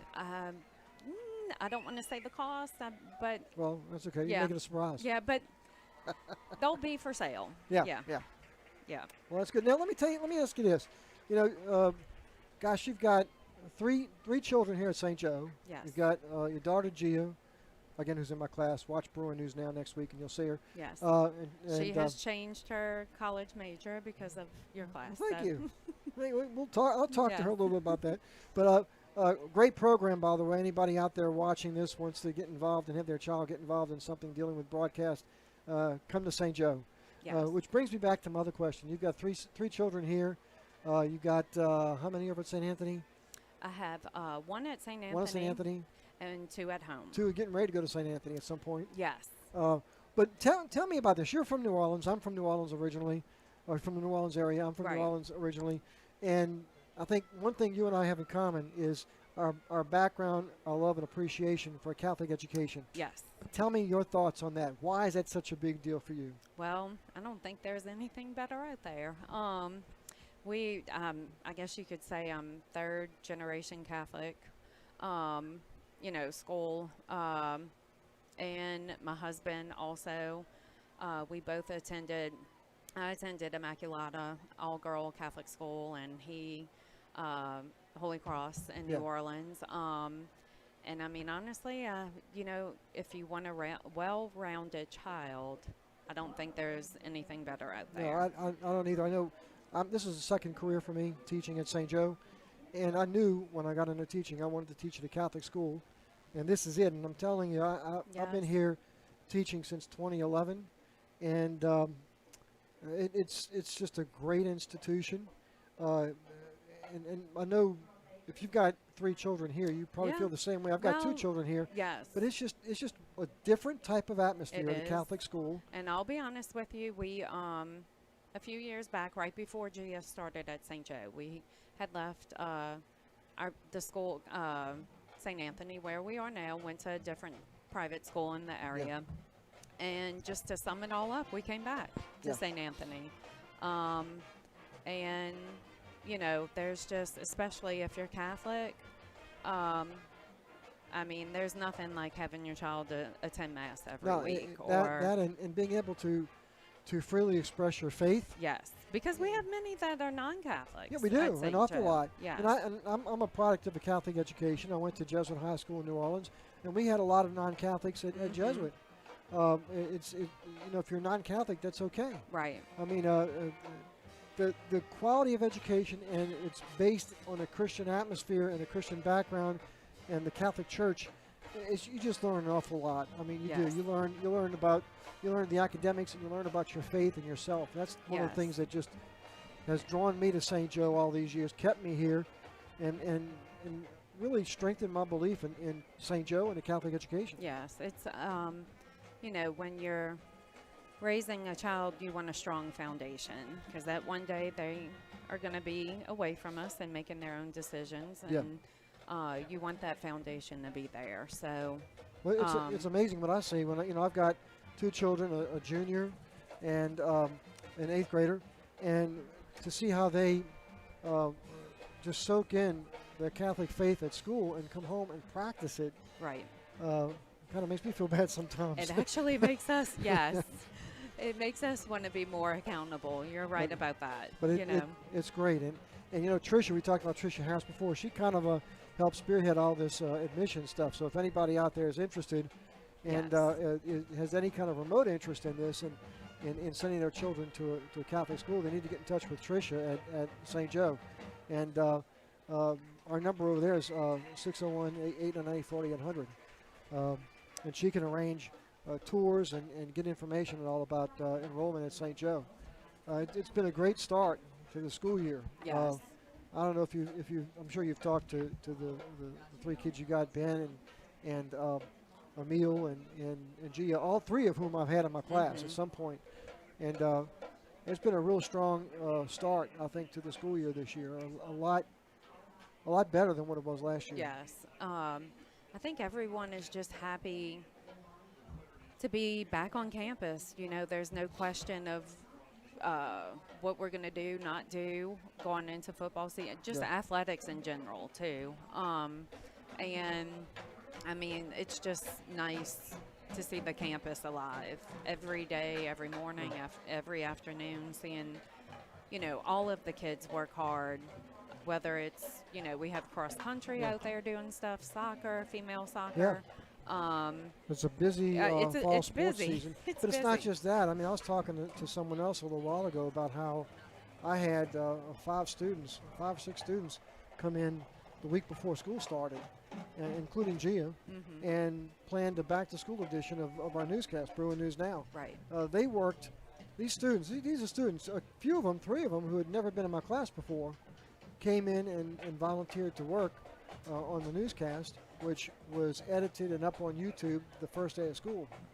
I think that in and of itself Yeah. speaks very I highly mean, of the students. I thought they looked great. I mean, especially having how many weeks off Oh, yeah, I mean, and yeah. just met at school that Yeah, day. we were out, 2 months for Mhm. summer break, and they came in 2 weeks before and put together a really strong Bruin News Now edition. And we've got a YouTube channel. If you're all watching tonight, you're watching on the Bruin News Now YouTube channel. You can tune in here every Friday, usually around noon, by noon, for that week's edition of our award-winning newscast. The one we're talking about is the one that came out on Tuesday, the first day of school. But is there anything else that we needed to talk about that you wanted to share about the dance team, about anything else that you're working on campus? Well- and anything? I know you're very involved with the boosters. I know that. Yes, I And- guess you could say I'm the and- president's assistant for boosters. Her president, by the way, is Emil Picarella, her husband, who actually does a great job with the Booster Club. And are you still working much with the PA, the Parent Association? I am. Tell I'm me- the tell me- president for the PA this year. Oh, you are. So I should yes. know that. I you know, But it's okay. me, the No. journalist, I should know We, that. I don't. So we plan on having a virtual meeting Yeah. next week on Monday. So yes, we're hoping to have another great year for everyone at St. Joe's, Well, staff, PA, faculty, The Parent students. Association does an amazing job. They And do. y'all do a lot for the school. They do. And We do. it's just a great support group for St. Joe. Yeah. But, well, this is Terry Casarino. I'm here at halftime of the opening game of the season. This is St. Joe's premier game in the MAIS. The Bruins lead Copiah here on the road, 19-0. Pretty impressive first half game. I want to thank my halftime guest, Manuela Picarella. Appreciate you you. coming over here on short notice to come talk to me a little bit about what's going on with your organization and your involvement in school. Thank you very I forgot much. to mention I registered us today for state competition. Oh, great, great. So we'll see how that goes Well, on I'm- August 30th. And I'm So hoping that COVID dies down so we can still have Mardi Gras in New Orleans and we can get Yes. the band and the Spirit Do Steppers and the that cheerleaders again. down there again. definitely the girls, all of the ladies enjoyed it. So we're hoping that'll die down and calm down. Yes. Lots of things being planned. Yeah. So and hopefully we'll be able to make it all happen for the kids. So, Well, thank you well, for joining thank you us. for having me. I appreciate and it. go Bruins. Let's keep it at 0. Well, right? thank you, Manuela. We'll see you. Thank you. Bye-bye. Again, this is Terry Casarino with Bruin Streaming Sports. It would be WJXC Jackson, but like I said, we haven't been able to get on the air tonight, but we are providing a live stream of audio, and from what I can tell, the video looks pretty good tonight. Tonight, calling the game has been Connor Odom, along with newcomers, Jonas Goss and Jimmy Thomas. Back here in the booth is Connor Odom, and Connor, maybe you can talk a little bit about what you saw in the first half. I was pretty darn impressed with the performance of the Bruins and the way they looked on the field. It looked pretty good. Yeah, the way the Bruins developed over the course of one summer, plus their spring practice, they've developed a ton. Okay, I'm sorry, I'm stepping over. We got everything. tons of wire back here and very little room to maneuver. If you saw how much space we have, I don't know how we're getting through here. Yeah, I wish we had a camera to see this. But, so, the way the Bruins developed over the course of the summer and over spring is just amazing. With new additions to the team, to new plays, and a couple new coaches, actually. Yeah. Since the Bruins have come back in this season with 3 touchdowns, and 3 touchdowns to 0. I'm sorry if I'm jumping up my words. Kind of switching over. Well, look, I'm gonna turn this over to y'all. This is your game, your call. I'm actually on the headset that belongs to Jimmy Thomas. I'm gonna turn it over to him. Y'all have a good second half and go Bruins. Yes, Bruin fans, we hope that halftime show was entertaining for you. However, we do have an update from our trainers about the Day Davis injury. It looks to be an apparent knee injury. We don't know the status at the moment. We've heard that they're gonna try to sit him for the rest of this game so that he'll be ready to go week 2. Yeah, you never really want to see that. Obviously, he's a good teammate and a good person. You really want him to have a speedy recovery into next week because obviously he's a big part of the defense and offensive side of the ball. Yeah, as I was saying earlier to our supervisor, Mr. Terry Casarino, excuse me, he was asking me about how the Bruins have improved over the course over a year. And so basically what I was saying is basically their man-to-man coverage, their zone coverage has 100% improved. Now they're not just slapping them. Now they're actually wrapping up, tackling them, going in for sacks, playing very aggressive. Yeah, like last year. Yeah, and Connor, I want to just take 1 second as we get ready to suit up for the second half. I want to take 1 second to thank our sponsors once again: C-Spire, Diatech, Mid-South Elevator, St. Dominic, and Mississippi Premier Plastic Surgery. We want to thank our sponsors for keeping us on the air. Yeah, always thank you to the sponsors, and also thank you to everybody that's tuning in to our YouTube live stream. We appreciate all of you watching and, enjoying all the hard work that goes into this.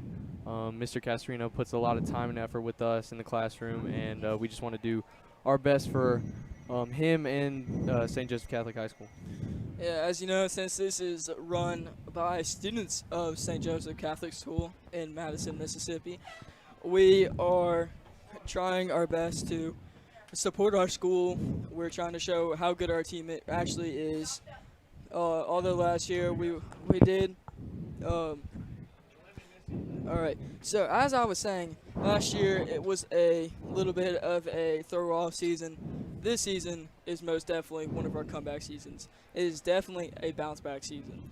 Oh, yeah, for sure. Like we said earlier, lots of new faces, lots of new young and older faces are really going to help us out and really going to help out with the team on offense and defense. And we're just really excited for what this new season has to come. Yeah, and Jimmy, there's been a lot of attention, a lot of spotlight on the players that are going out making the plays.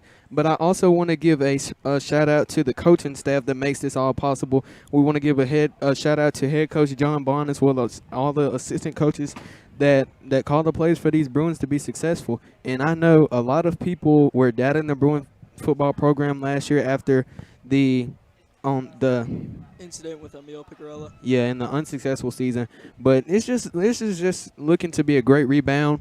as the Bruins ended the first half 19-0. Yeah, Oh, sorry, You go. Connor. Just a great first half of play. Some really good things that we saw. Passing, running game, a defensive game, the line game. Just lots of things to build on, and lots of things that we're gonna see in this second half of play. Yeah, and another thing, Jimmy, we did record a pregame interview with Coach John Bond. However, we were unable to play that for you guys. But one of the questions asked in that interview was how the team felt about moving to MAIS, and I would say this is a pretty successful move. Oh yeah, I agree. That pregame show, man, I wish y'all could have heard it. It was amazing. But we're not gonna harp on that too much. But like you said, lots of questions that we got and lots of information we got from Coach Bond on the MIS switch, and also just his experience with coaching and playing D1 football. Yeah, Jimmy, and oh my bad, Connor, but we were unable to get that up, but we will try to get that uploaded on BNN so y'all can be introduced to some of these new players and some of the new coaches. All right, just a little bit of last speak about the MAIS. Now we are going to be able to go against some of our rivals like Cathedral, Green Wave, St. Al, and other schools that are within the MAIS that are now in our division. Yeah, lots of new matchups that I'm very excited for. One being the JA game. Lots of big schools and smaller schools that we're going to be able to see go head-to-head with the Bruins this year. Yeah, back to the voice of the Bruins, Connor Odom, for play-by-play of the second half. All right, so we are now starting off with Colonels kicking off to the Bruins in the second half. All right, so as Colonel Kicker, number 2, lines up for the kick, sets it up, and is now ready to kick off. Yeah, we got Carter Walker back deep, along with Brandon Taylor and Christopher Watson. And the kick is off by a short little stubble kick, and the whistle is blown. Yeah, a nice little squib kick that will be called dead by the refs, and the players will line up to reattempt the kick. All right, so Yeah, back there we see the question mark himself, Brandon Taylor. And way back there we see the dangerous Carter Walker, Yeah. who's made some big plays tonight. Yeah, Jimmy, and along with Carter Walker and Brandon Taylor, you also see Christopher Watson, former Blitz 16 Player of the Week. He stepped up big time for the Bruins last year in the absence of Emil Picarella. So it'll be nice to see him go back out wide, back to his true position at wide receiver. Oh, for sure.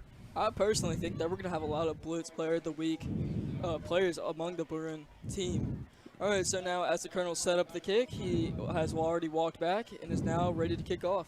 Now he's running up to kick, and the kick is away for a high but long, for a medium but high long kick, straight out of bounds. It will be out of bounds. Bruins will take it from the 40-yard line. Great play by Brandon Taylor, seeing that ball was headed out and letting it touch out of bounds. Yeah, just good awareness of ball location and just smart play by the question mark, like I said.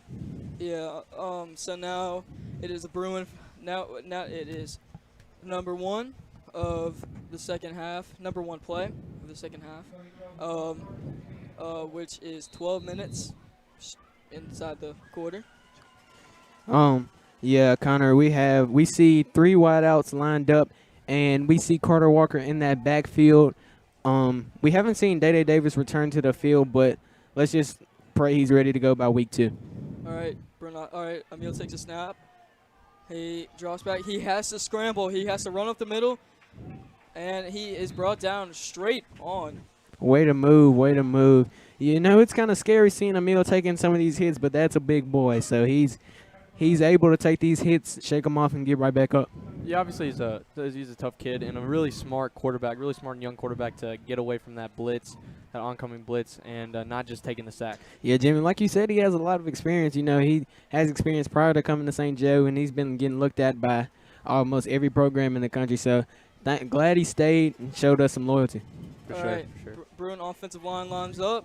Emil's ready to call the snap, and Emil calls the snap. Draws back for a bullet straight to number 3.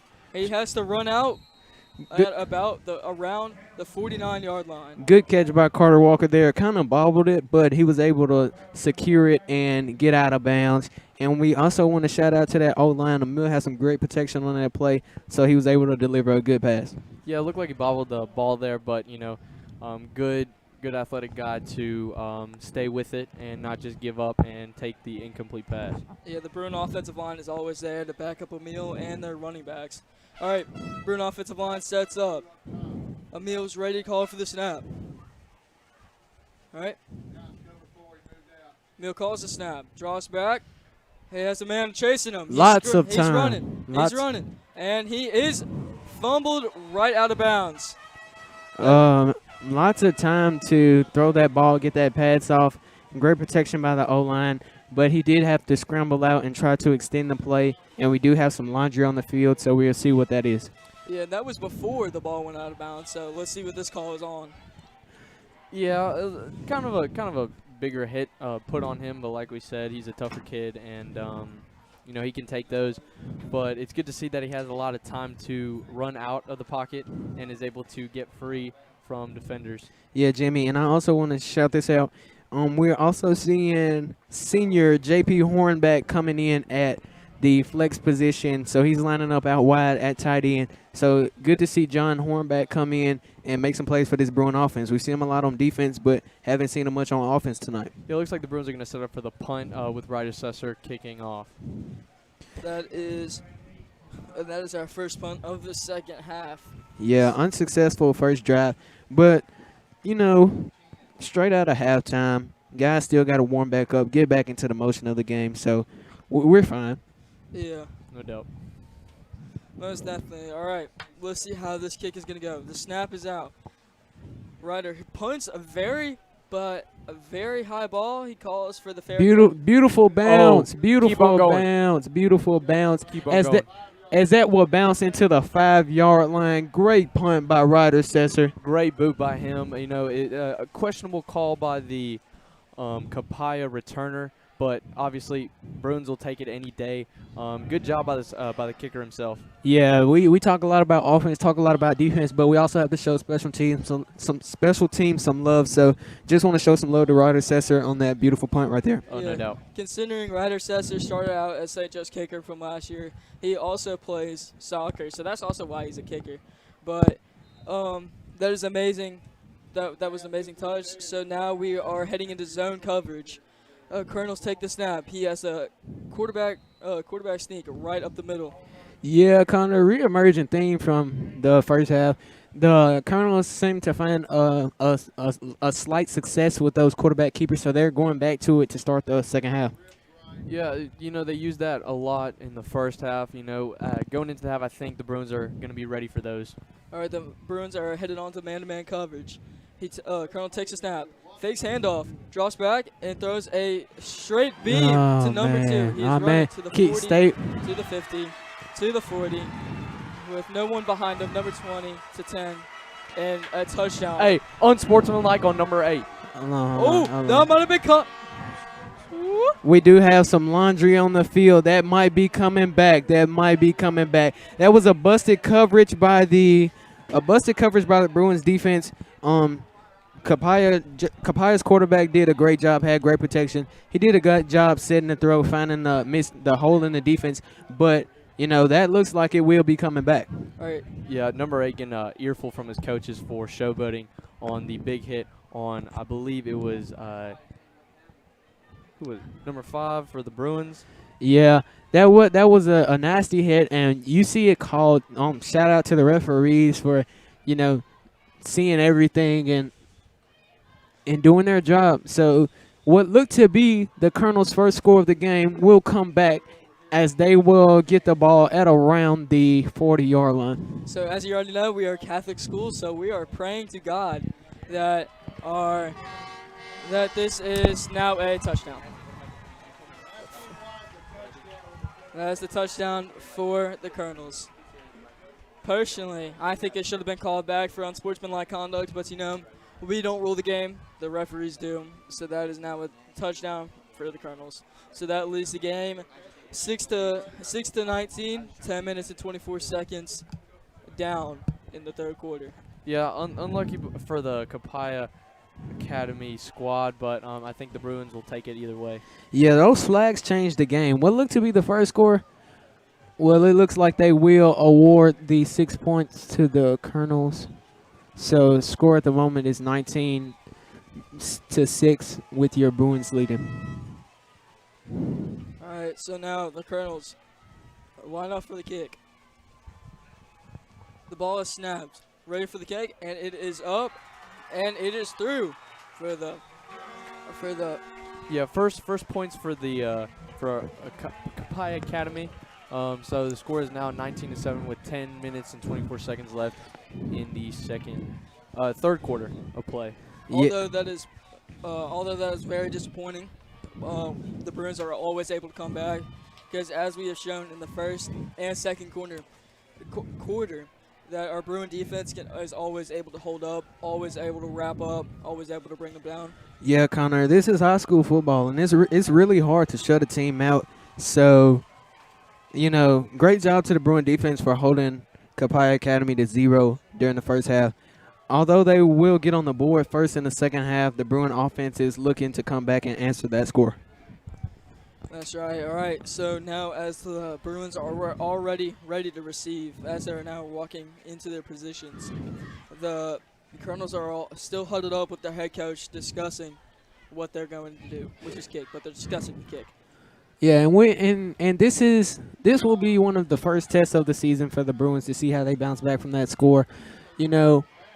It's not a real start till you face some setbacks, face some adversity. So we'll see how we respond to that first score by Kapai Academy. Yeah, Bruin offense is always ready to bounce back with their key players. But right now, all we got to do, our main goal right here is to get first downs and 100% go for that touchdown.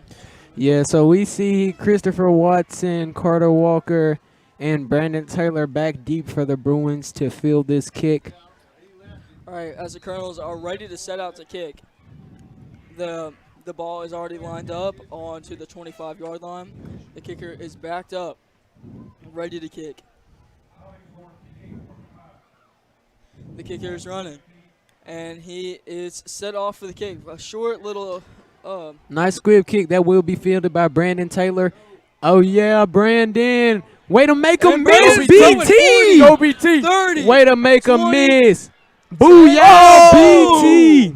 He hit that man. He threw out his shoulder. He's on the ground. Way to run over the defender there, BT, question mark, whatever you want to call him. He's a force of nature, and he will take that ball all the way to the red zone. Booyah, BT. Way to finish that nice run with a nice hit at the end. We do have a Kapai Academy player down. Once again, as y'all have said throughout the night, it's football. It's going to happen. He hit him too hard. So, yeah, Connor, it was a nice hit, but hopefully we will see this Kapai Academy player bounce up. Hate to see injuries, even on the opposing team, and we do have some flags on the field. That might have been a late hit on Brandon Taylor, but that was a nice return, despite what the call will be. Oh, most yeah. definitely.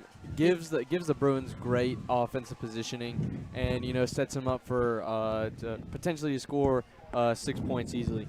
All right, as you can see, the sideline is now moving down with the Bruin players on the field, moving back just a little bit. Yeah, we will be moving back. I think that was a late hit, but Late hit on the Bruins. Yeah, but it was a sad, unfortunate ending to the play, but it was a good job by Brandon Taylor to create that yardage and move us up the field. Yeah, 100%. Brandon Taylor, he raised up that energy among the sideline and the players on the field. Yeah, in the end, speaking on Brandon Taylor, he was out for his junior season. Due to COVID, he was one of the players who wasn't able to play last year, but nice to have him back on the field for these Bruins. Oh, yeah, great as a friend of mine and great as a player to see him back. We missed him a lot last year on the defense and on the offense, and now we see here on special teams. It's good to see players like him step up, as a senior this year and just, give it all. Give it his all. Yeah, and then just speaking on the COVID again, it's nice to have football back.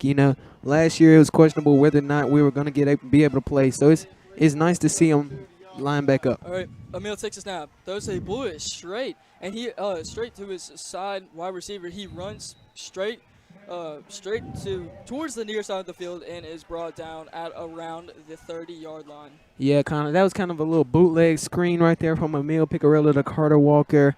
However, there is another penalty on the field. Yeah, flags seem to be a little trouble here for the Bruins here to start off the second half. But, mistakes are going to happen, and this sort of thing is not out of the ordinary. And, the Bruins just need to, bounce back from these penalties and just keep on playing their game. Yeah, Jimmy, and like you've been mentioning all night, it is the first game. And then, you had your players go in for halftime and take a break. So you're seeing a few more penalty calls, but. All right, Bruin offensive line lines up. Emil calls for the snap. Fakes hands off. Straight to Chris Watson. Another screen out to Chris Watson. And unfortunately, when he was trying to catch that, he did drop his knee. So he will be down on the spot of the catch. Yeah, unfortunate things like that can happen all the time. But,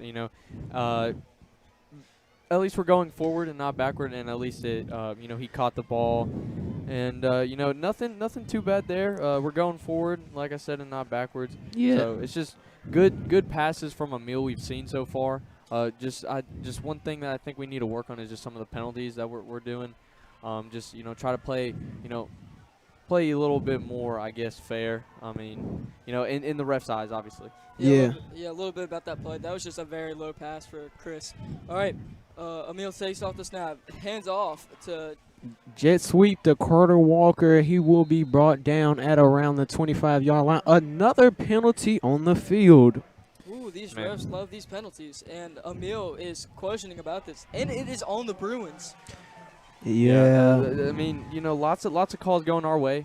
I mean, you can't do much about this. Refs are calling their game, and Bruins just have to work with the refs and adjust to this.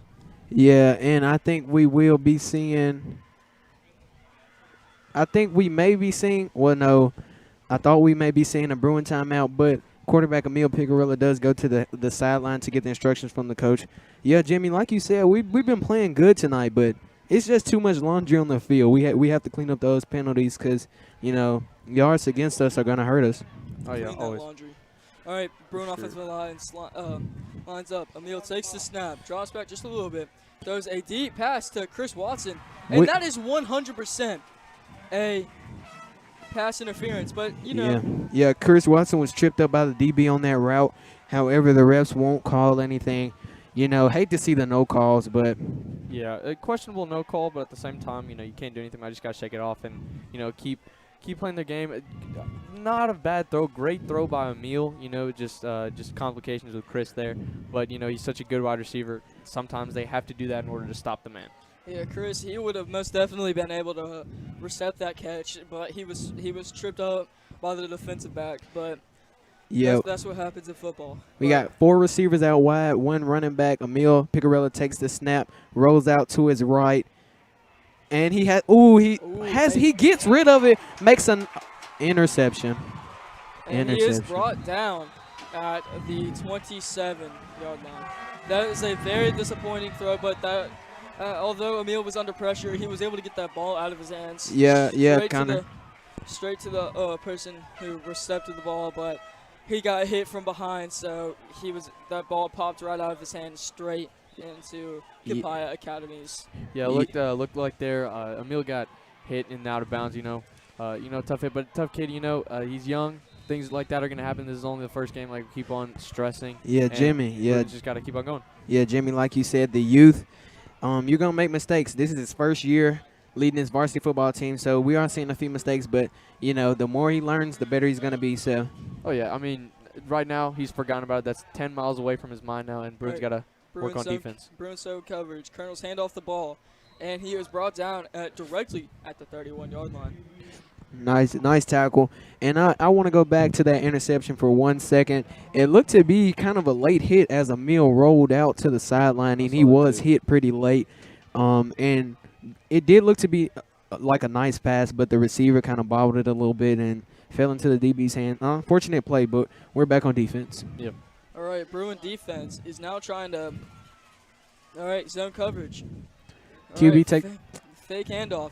He rolls out to the near side. A very deep. Chris throw. Watson. Chris Ah. drops the pass. There is some laundry on the field. There is going to be a PI, whether offense or defense. I think they're going to call that against Chris on the defensive pass interference. So the Colonels will move up 15 yards. Way to go, Chris. You gotta stay in the game. You know, when you're trying to defend these passes, sometimes you're going to get called. We're seeing a lot of laundry against that Bruins tonight, but hopefully we'll clean that up in week 2. Yeah, this is just a rough start. This is the rough third quarter for the Bruins, but as you know, we are most capable of bouncing back. But Yeah, like y'all were saying, flags can be very hurtful to our team, but you know, Bruins just got to keep on playing their game and just try to, you know, please these refs as much as they can, and you know, not do anything too questionable. You know. All right, Bruins zone coverage.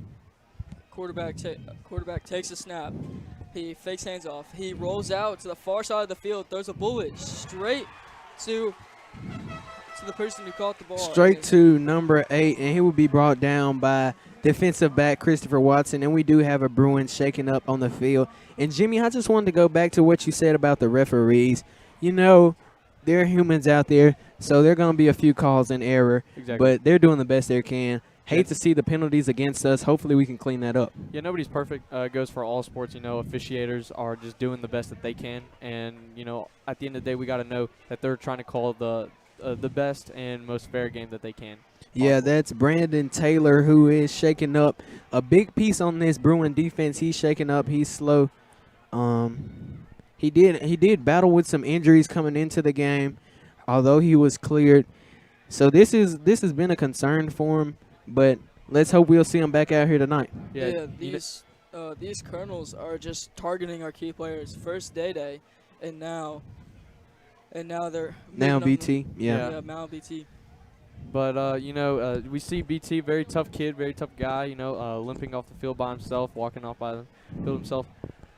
Like we said, never want to see that happen. But you know, Bruins defense got to keep on pushing on, keep on playing their game. Just received bad news. Emil hurt his leg as well.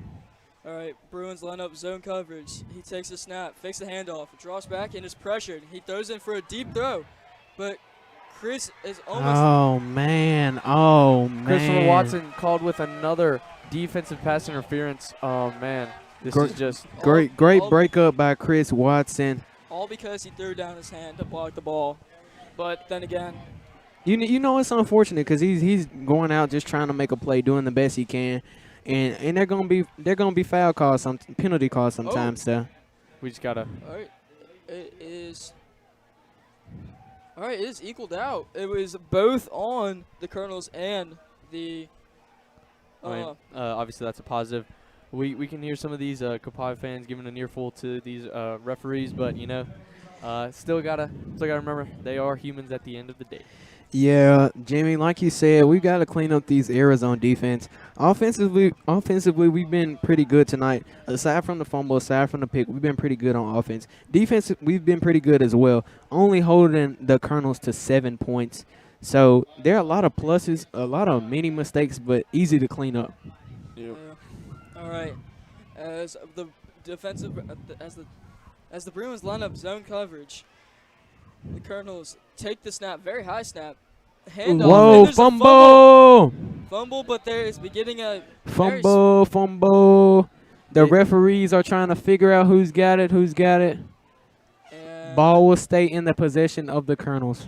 that was a very small dog pile between just the Colonels. Yeah, small scrum, but you know, good defensive stop for a loss by the Bruins. You know, that defensive line keeping on working hard, keeping on trucking through all these penalties, and just keeping on winning the game in the trenches. Yeah, and I just received good news. Emil's gonna be fine. So something small, nothing too serious. Yeah, just a little shaken up. Yeah, the quarterback, number 11 will take the snap. A bit of confusion. He will complete the pass to number 8, brought down by Noah Chaplin. And Jimmy, on that last play, just like you were saying, way to, even though we didn't recover the fumble, it was nice for the defense to force the fumble. You know, those are big plays. You know, every fumble is not recovered, but every fumble forced is a plus for the defense. Oh, no doubt. You know, it keeps the quarterback on a swivel and scared of this defense. All right, zone coverage of the Bruins. fakes the handoff, throws a screen. Screen. Straight to number Noah 28. Chaplin Noah wheel. Chaplin with the leg hold, brought him flat out on the ground. Amazing play by Noah Chaplin as number 28 tried to do a little hop over him. He reached up, grabbed his leg, and threw him down. Yeah, pass to J.D. Reed, but good stop by Noah Chaplin. Noah Chaplin, like we said, working out on the DB spot and just being a scrappy player. All right. Number 11 is in the backfield. He will take the snap, 3 receivers out wide. He's going to keep it, roll out to his right. He's going to hold on to it and be hurdle Tay Littleton and be brought down by number 52, Reggie. That was a very disappointing thing for the Bruins as he hurdled number 7. At least he went straight out of bounds because he bounced right off his back. So he threw himself up in the ground, but he was able to be touched by Reggie Vaughn. Yeah, and Reggie did look a little shaken up on that run out, and we do have another Bruin down in Tay Littleton. We're seeing a lot of injuries, but that's common. Week 1, you know, the first real set of action for the guys. So you hate to see it, but let's just hope that the Bruins will be back in action for week 2. Yeah, going back to our pregame show that we had, me and Jonas had with Coach Vaughn, he talked about how something key that we need for the Bruins is to be conditioned to injuries, conditioned to running, conditioned to long games. And he said that we need to be able to compete with these teams, these scrappy teams, you know, and sometimes injuries are going to come with that, and we just need to be ready with them. Yeah, definitely, Jimmy. I mean, this is the South, home of football, so you see a lot of injuries. You know, you just hate when it happens, but it is a part of the game. As we see Tay Littleton walk off on his own strength, so that's a plus for the Bruins. Yeah, as we are now 5 minutes and 41 seconds into the third quarter, and also in the second half. It is now 7-19 currently, and now they're removing the chains forward, it appears.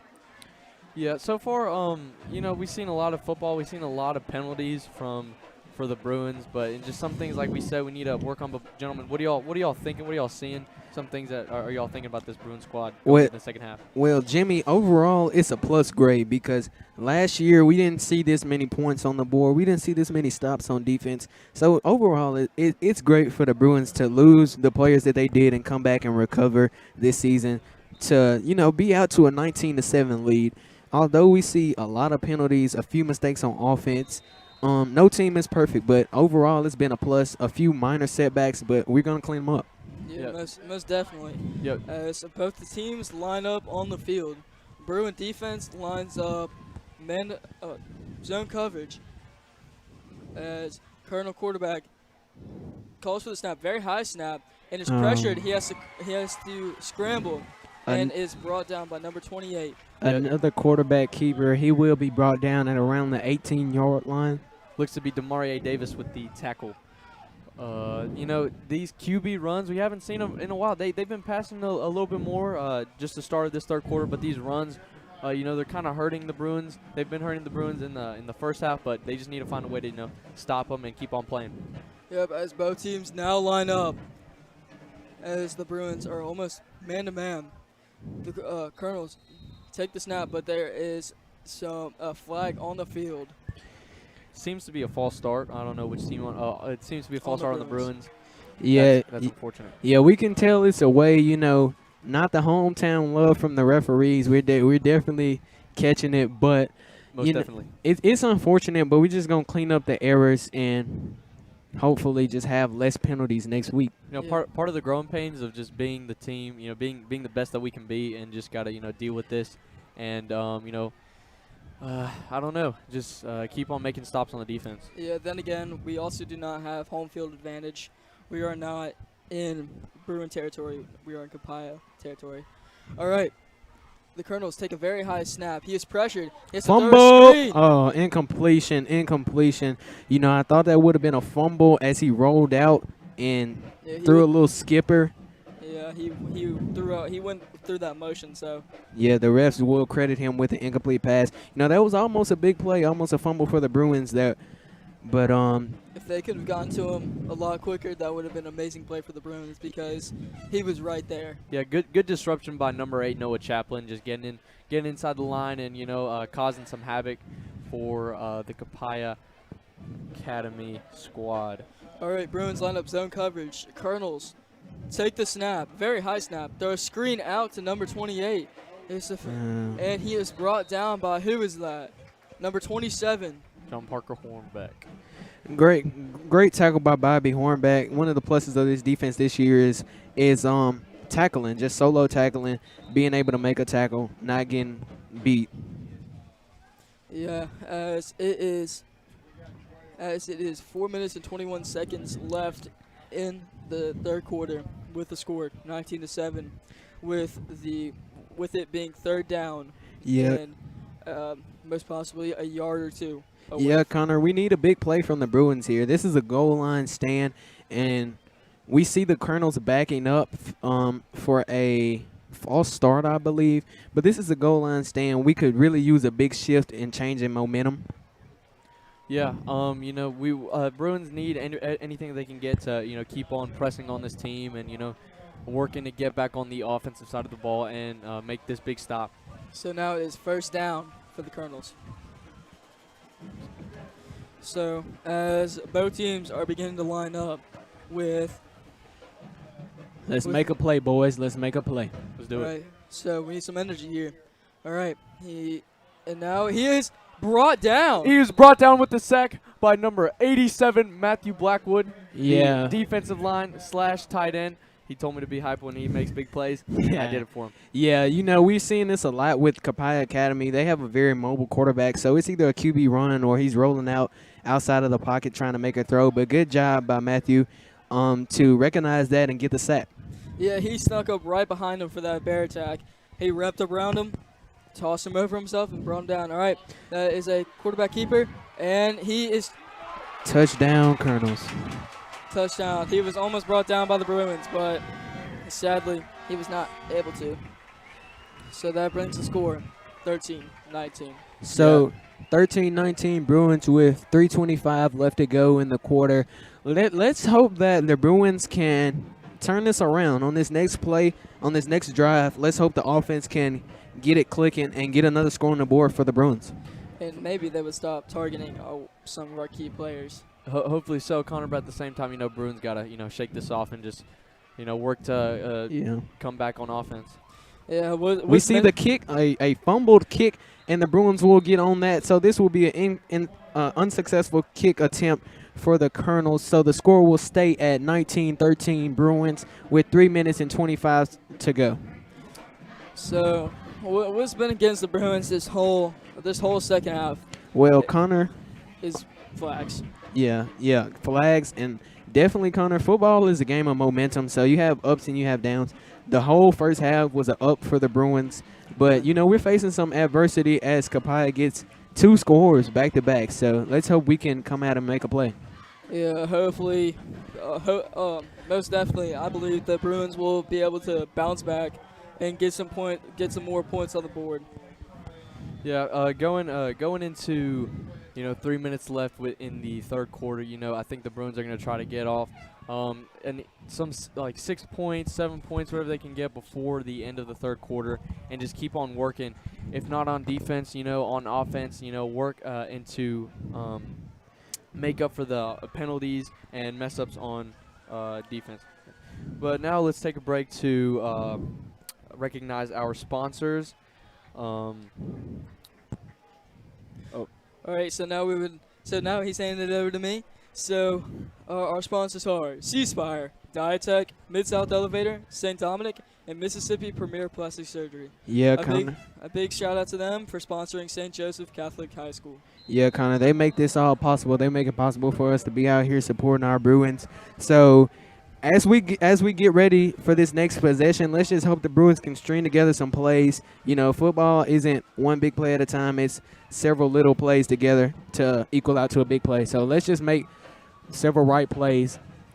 So, all right, Colonels line up to kick. He's running up to kick, and the kick is away for a very small but medium kick. It will be fielded by Brandon Taylor, who picks it up at the 5. He was Oh. that he was down. He was down. His knees 100% hit the floor before he Yeah, was fumbled. the ball popped out at the end of the hit, but he was down, and the Bruins will take over from the 5-yard line. Brandon Taylor was attempting to let that ball roll back into the end zone, but it was just a bad bounce, and it stopped. All right, so we have a player down, a colonel down on the field. He is now being brought up by one of their trainers. But since he is back up, what happened with that play was they misread that. They thought it was going inside the end zone. And so as soon as it hit almost inside the end zone, he had to recover at that point and get it as far as he could, which was about the 5-yard line. Yeah, Bruins are looking up to make up for the defensive mistakes that we had, but obviously not bad football for on either side of the ball. We're continuously working and getting better as the game goes. The Bruins are looking to get 6 points before the end of the third quarter with 3 minutes and 23 seconds left at their own end zone. We see Christopher Watson out at slot and the regular offense. Yeah, Jimmy, there is a slight delay in the action. That's because the Bruins currently have 8 players on the field, and we're trying to get up to 11. Yeah. We need 2 more. We need 2 more, Jimmy. All right, so we see Tay Littleton coming on. I believe we need 1 more. hopefully it is one of our big, crucial players that we most definitely need for our offensive team. Yeah, we need 1 more. Some miscommunication from the Bruins sideline to the field. Or 2 more. Well, I guess we're good. I guess we're live. Right, Emil takes a snap, hands off, and he is being fought back, and that is a. What is that gonna be ruled? Nah, it's not going to be a safety. He had forward possession, and they drove him back. So thank you to that forward possession rule. We will have the ball at about the 2-yard line. Yeah. Luckily, he was not inside the end zone whenever he got touched inside the end zone. Yeah, we need to. There might have been a little miscommunication. I think I saw from Emil Picarella, but nevertheless, thank God, we still have possession, and we have new life to get out of the end zone. And good job to Tate Littleton for avoiding the safety on that play. Yeah, he saw Emil do that little spin around because he thought he was coming in from the left, but he had to do that little cycle around to the right. All right. What? We will see a timeout from the Bruins sideline. Coach is trying to take a timeout to get these players reorganized, get their heads back into the game, and get some communication from that sideline to the field. Boys, it's not a mystery. A tough third quarter of play, tough start to the second half for the Bruins. Whether it's penalties, just mental mistakes, mistakes in the offense and the defense. What do you all think we need to do in order to get back in this game? Cleaner, 100% cleaner plays, because as you can see, what's been holding us back is these flags. All of these flags have been downgrading us and just eating us up. So if we can start to make some cleaner plays, we'll be all set to receive possibly another 2 touchdowns. Yeah, Connor, I just think we're kind of starting out a little slow. The injuries are hurting us. The penalties are hurting us. The Bruins just have to get their feet back up, get their feet back under them, so we can get forward and hopefully put some points on the board this quarter, this half.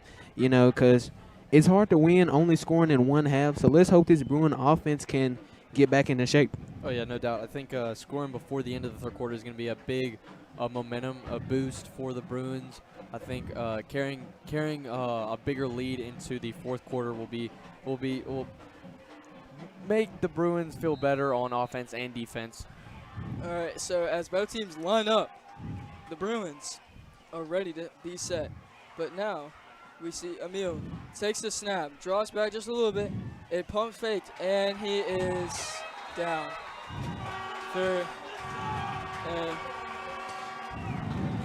Yeah, Connor, we did see a safety on that play. Hated for the Bruins, hated for the offense.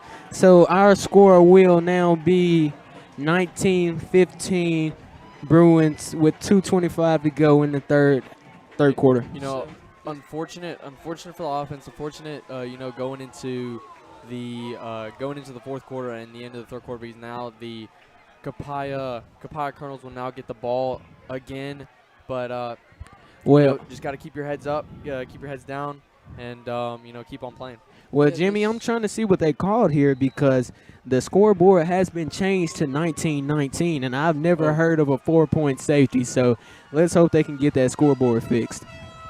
Oh, I'm guessing that was a fumble. It must have been a fumble in the end zone. Yeah. But the Bruins still have possession, and the score is 19-19. So It is, Capaya Alright. Academy with the kick to is make it 20-19. All right, so Yeah. do y'all understand what just happened? So Ye- they just yeah, so we thought it was a safety, but it was a fumble in the end zone, which was recovered by the Colonels for a touchdown. So they are currently leading your Bruins 20-19 with 2:25 left to go in the quarter. Yeah, sorry for the misinformation there, but very tough circumstance for the Bruins. Having to start in their end zone in both drives, in the last two drives. But man, yeah, but I can most definitely feel that the Bruins are extremely mad about this. So they're going to use that as motivation and power their way through and make cleaner plays and 100% get those 2 touchdowns to win this. yeah, this third quarter has not been very nice to the Bruins. But just gotta, like I always say, shake it off, keep on playing, and booyah. That's the song. Don't steal my Yeah, quote, Jimmy. Don't steal my I just quote. thought it was right. I thought it was the right time to do it. I feel you. I'll let you borrow it. But yes, Bruin fans, it's been a tough quarter for your Bruins, but don't lose hope. We're gonna fight back, and hopefully Emil Picarella, Day Davis, Christopher Watson, and all these seniors can lead the Bruins to victory. Yeah. Also, Jimmy, I would sing it, but, this is a game of football, not the choir. So, now, Hey, yo. But anyway, it doesn't matter. I understand you, Connor. But, as the Capaya Cardinals line up to kick off, we have 2 minutes and 25 seconds left in the third quarter of play. Yeah, so we will see the kickoff. We have Chris Watson, Tay Littleton, Carter Walker back to receive. The ball will be a touchback in the back of the end zone, and the Bruins will start from their own 20-yard line. So, as from last drive, well, from the last 2 drives, 25. actually. Another Colonel down on the play, shaking up there. He's kind of holding his right leg right there, but hopefully he'll be all right. Yeah, boys. It's week 1. We're seeing a lot of injuries on both sides of the ball. Hopefully, we can see some penalties on both sides of the ball. But it's been rough for the Bruins tonight. But we still have a whole quarter left to play. So let's see what we can do on this possession. Yeah, the start of the game, we saw the Bruins doing really well. They're not doing awfully, just, put in some awful circumstances and, just having to battle back out of this. I think the Bruins can do it. I know y'all do too. Just got to, keep on going. All right, Emil calls for the snap, and It will be blown dead by the referees. I believe we saw, yes, it was a last-second timeout by the Capaya Academy Colonels.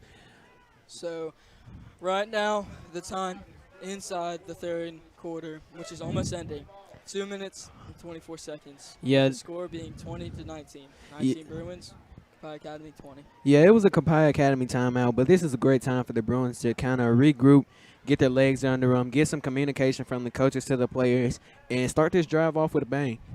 Oh yeah, 100%. We definitely need some more communication. I think what right now he's discussing with his players, make cleaner plays. This is now our offense. This is now our game time. Before entering the fourth quarter, I'm sure he's talking to them about getting a lot more first downs and trying to fix up their errors. Oh, no doubt, Connor. I think, he's trying to motivate his players, get back into this game and obviously not give up, never give up, keep on going. And this isn't a big lead by the Capaya Colonels. This is only a 1-point game. This is still very much a game that could go either way. So the Bruins need to just, get back to, what they did in the first half. All right, Emil calls for the snap. Rolls back for a screen. Screenplay will be dropped by Tay Littleton. Just glad that ball didn't get picked off. The DB dove in there trying to get the last-second pick, but thankfully he couldn't make it. Yeah. Yeah. Luckily, the Bruins are able to, luckily, that Emil threw that just a little bit more back. So Yeah, the so we'll DB get a second chance at offense as the Bruins will line up for this second down. Yep. All right. As the Bruin offensive line lines up, the Colonels are man coverage. Emil takes the snap, drops back, rolls out to the near side of the field. Oh, he's and got running. room to run, He's got room baby. to run. He's got room to run. That will be about a 14-yard run as the Bruins will get the ball at about the 39-yard line. Yeah, great, smart offensive run by Emil Picarella. Saw a hole and he hit it. Didn't see anything with his receivers. Didn't want to force anything, and just picking up easy and good yards. Yeah, Yeah. Jimmy, we got a team full of playmakers, and they have to go out there and make plays. And so we're seeing our playmakers make plays. So the more we do that, the more points we're going to score. Yeah, that's No a doubt. smart play by Emil. He saw that. He took his chance. He stepped out because he knew he had that first down. He even looked back. All right. Colonels take up man-to-man. Emil calls for the snap, draws back. He rolls out to the far side of the field, lobs a pass. Carter Walker with the Carter Walker, catch. number Oh, 3. and he's got room to run. Oh! Okay. He was brought down around the 35-yard line, but a great pickup of yards. Great throw by Emil Picarella and great pickup by Yeah, man, Jimmy. And Carter that, Walker. Jimmy, that was a short pass, but way to go to Carter Walker for extending that play with that nice spin move. Yeah, just good, like you said, playmakers, man. Just good athletes, playmakers, like you said. Carter Walker's been exceptional for us tonight. Both on the offensive and defensive side of the ball. And let's just keep on trucking. Let's keep on Yeah, going. Jimmy. Yeah, like you said, let's keep on trucking, baby. Because we in the past 3 possessions we haven't been able to gain much yardage, but the Bruins are moving down the field. So this is a positive for us. I think the lack of penalties also help us out. Sometimes penalties can really hurt some momentum. All right. Offensive linemen step up. Emil drops back, throws for that bullet straight to, who was that? Tay Littleton. Tay Littleton. Yeah, he tried to reach out and make that one-hand pass, but it was just out of his reach. Emil's a great quarterback, but with every quarterback, some of the throws will be a little bit off the money, but he's gonna adjust and get those throws back. Yeah. As we now head into second down. Yeah, not a bad pass. Sometimes you can have just put a little too much pepper on the throw. But with a minute and 44 seconds left, the Bruins have great offensive positioning, and let's see what they can do. All right, offensive lineman set up. All right, Emil takes the snap. He drops back, rolls out to the far side of the field. He's running. And He is able to escape the sack attempt, and he will get about a yard. As he just was trying to get back to the line of scrimmage to avoid the sack, he does pick up a yard on the play, and it will be Bruins ball at about the 19-yard line. Yeah, it's nice to see that Emil isn't just like a pocket passer. He's got a great arm, but he uses his legs and is a very mobile quarterback for the Bruins.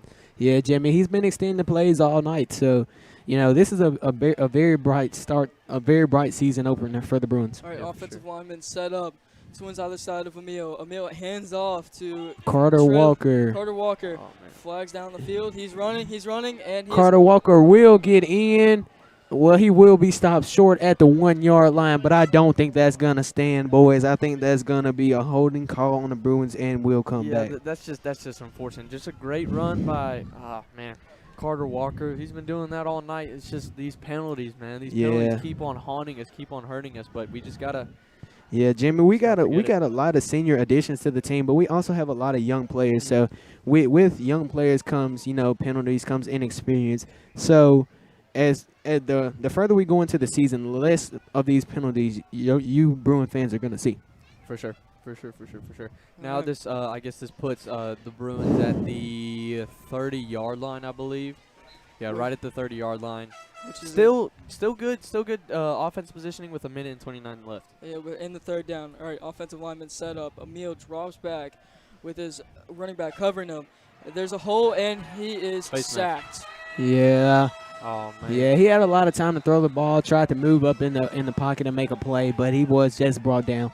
Yeah, sometimes you can't find anything, and obviously you never want to force anything, so good on him to just go down at that point. Yeah, he couldn't find any open receivers that were in there that were towards the end zone. They were all covered.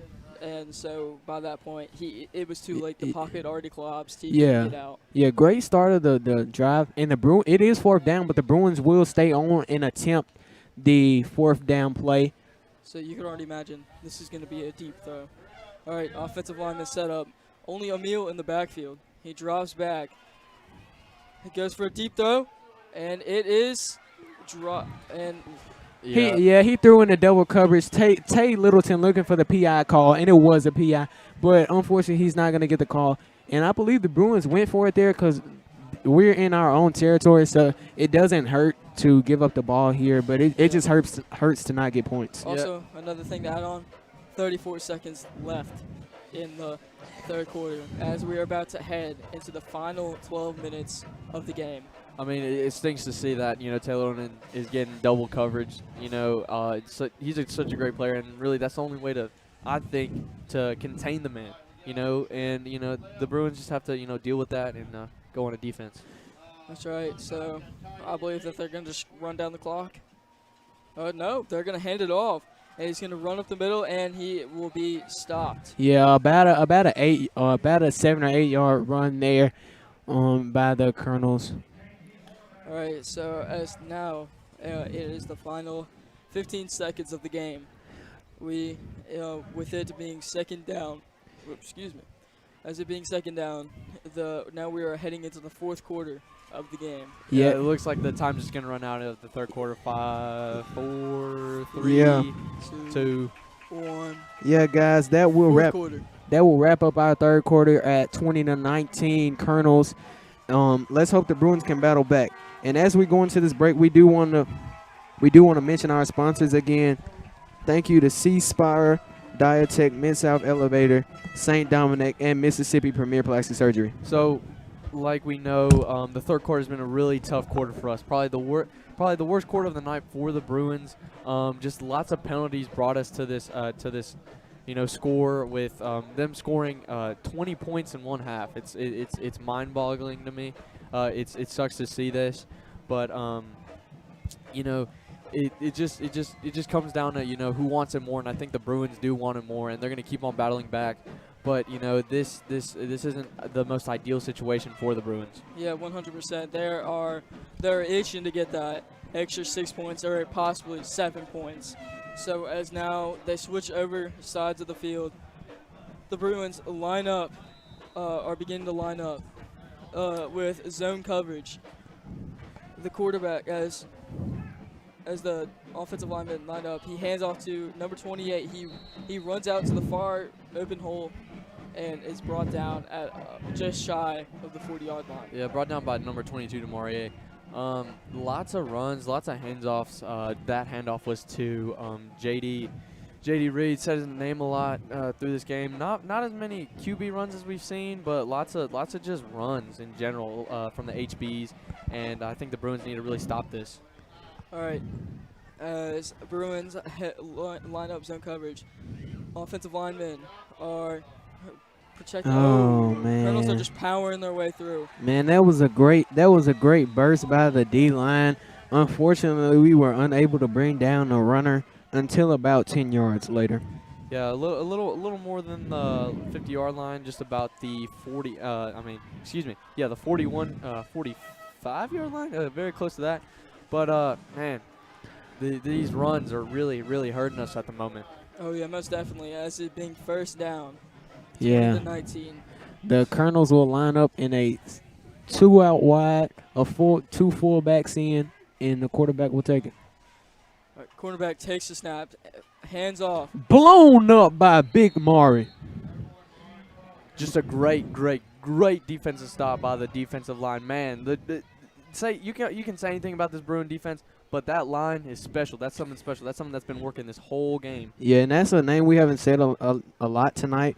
Big number 55, Mari Hudson, another senior transfer coming in to help this Bruin team. There's just a lot of key players that are seniors this year. I mean, they're 100%. They're all over the place. They're offensive linemen, defensive linemen, offensive players, just in general, and defensive players. All right. Yeah, lots of new faces making big plays. All right, quarterback drops back. He lines up for a very deep throw, This will be a deep pass. and it is caught. And Sean Parker Hornbeck cannot reach it. And that is a touchdown. That pass will go for 6, ladies and gentlemen. Hate to see it, but a busted coverage out back by the safeties. Yeah, just but it was man-on-man coverage by David Wynn. Yeah. Man just got past him. You know, you can't. Yeah. You can't really do anything about that now. You can't win them all, Jimmy. We of course we hope to, but you know that was just a one-on-one, just an unfortunate outcome. But there are going to be plenty more to come.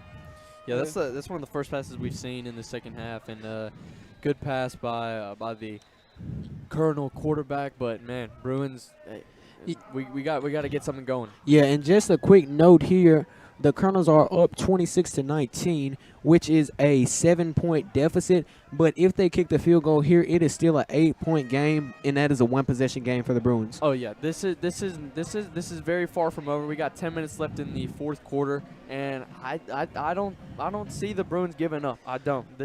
We're a great team, and I think we're gonna bring it our all once we get on the offensive side of the ball. Then we're gonna go down and score. Then we're gonna come back on defense and do some work.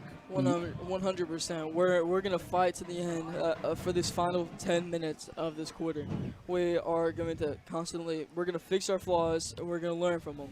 And we're gonna try our best to come back from 26 to 19. Yeah, Connor. So this is a big play here. We want to keep the game a one-possession game for the Bruins, as it looks like the Colonels will attempt to go for 2 to make this a 2-possession game. So let's hope the well, no, they will kick. They will kick. Yeah, number 2 for the Colonels heads up to kick the ball. Let's see if they mess up the snap again. All right, Bruins are ready to pounce on them.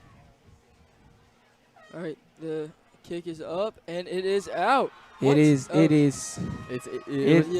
complete. But from my angle, it looked like it veered off. Yeah, but it's a 27-19 lead for the Colonels. Yeah, but to the Bruin faithful listening at home, don't give up hope. This is still a one-possession game. We're only down 8 points. That's a touchdown and a 2-point conversion, folks. We're still in this. And to go back on the viewers, thank you for watching. You know, like Jonas said, it is very far from over. You know, we've seen comebacks before by the Bruins last year, and you know we've seen them play football. We saw them in the Jamboree, and they played very well, even in the later parts of the games. And, you know, that first quarter was great for us, but I think we're going to bring some of that first quarter energy and the first quarter, you know, vibes to this fourth quarter. That's right, Jimmy. All right. Yeah, Jimmy. Another thing, like in football, it's most often said, the biggest quarter is the fourth quarter, so we're going to try to win this quarter, ladies and gentlemen. So what do y'all think the Bruins are going to be able to do that's different than what they've done in these past 3 quarters? You know, I just think, you know, I think we did better on limiting the flags, but at the same time, you know, none are better than one. Obviously, we don't want any of that coming in, but we need to just find that winning spirit inside of us. You know, just like go out there, hit somebody, and score a touchdown. That's all we really need to do. Yeah, all we need is this adrenaline rush, and then that's all we need. So as the Bruins are all ready to receive the kick, the Colonels are still huddled up. They're about to break out.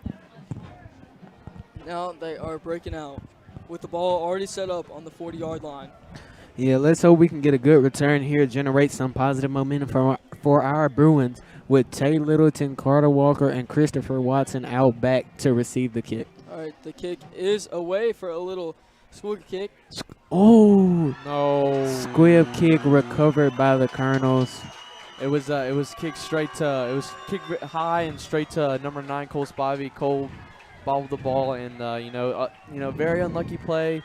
Colonels just happened to be there at the right spot at the right time and jumped over the ball. Yeah, Jimmy, it was a muffed kick. That was a very rough kick. It went straight right through his hands. Yeah, it's an unfortunate play for Cole. Great guy, love him. Great football player. But, you know, bad things happen sometimes. But let's hope this Bruin defense can come out and make up for it. Oh, this will definitely make him a better football player. You know, just got to shake it off, man. we're Yeah. good. You know, we just got to get back on defense and keep on working. All right, Bruins line up man-to-man coverage. And we are seeing a Timeout on the Bruins. yeah. So right now, this is a very rough start to the fourth quarter with that dropped catch by Cole Spivey. But all you have to do is just shake it off and just roll with it. That's all you have to do.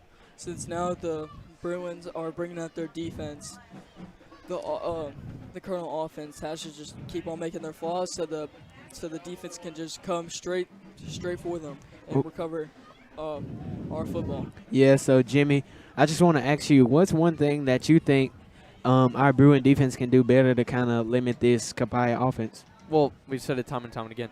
You know, penalties are something, but at the same time, you know, trying to find the best matchups on DBs and wide receivers, you know, trying to get be in the best position possible to make plays. You know, that defensive line is working very hard, but, you know, at the fourth quarter, you got to work extra hard. You know, you got to work extra hard because you want to win this game, and you got to want it more than the guy in front of you. So I think this Bruin defense needs to do, you know, some of that. And like I said earlier, get some of those first quarter vibes that we were doing so well with and bring it over here because this is it. This is our final drive. We need this. All right, Bruins line up, zone coverage. Colonels line up, straight to the quarterback. Quarterback keeper. Quarterback keeper. Nice. For about a 3-yard gain. Nice job by number 5 to kind of trip up the quarterback there and keep it to a short game. Also, Cole Spivey, number 9, you know, forgetting about that kickoff and just making that tackle right there.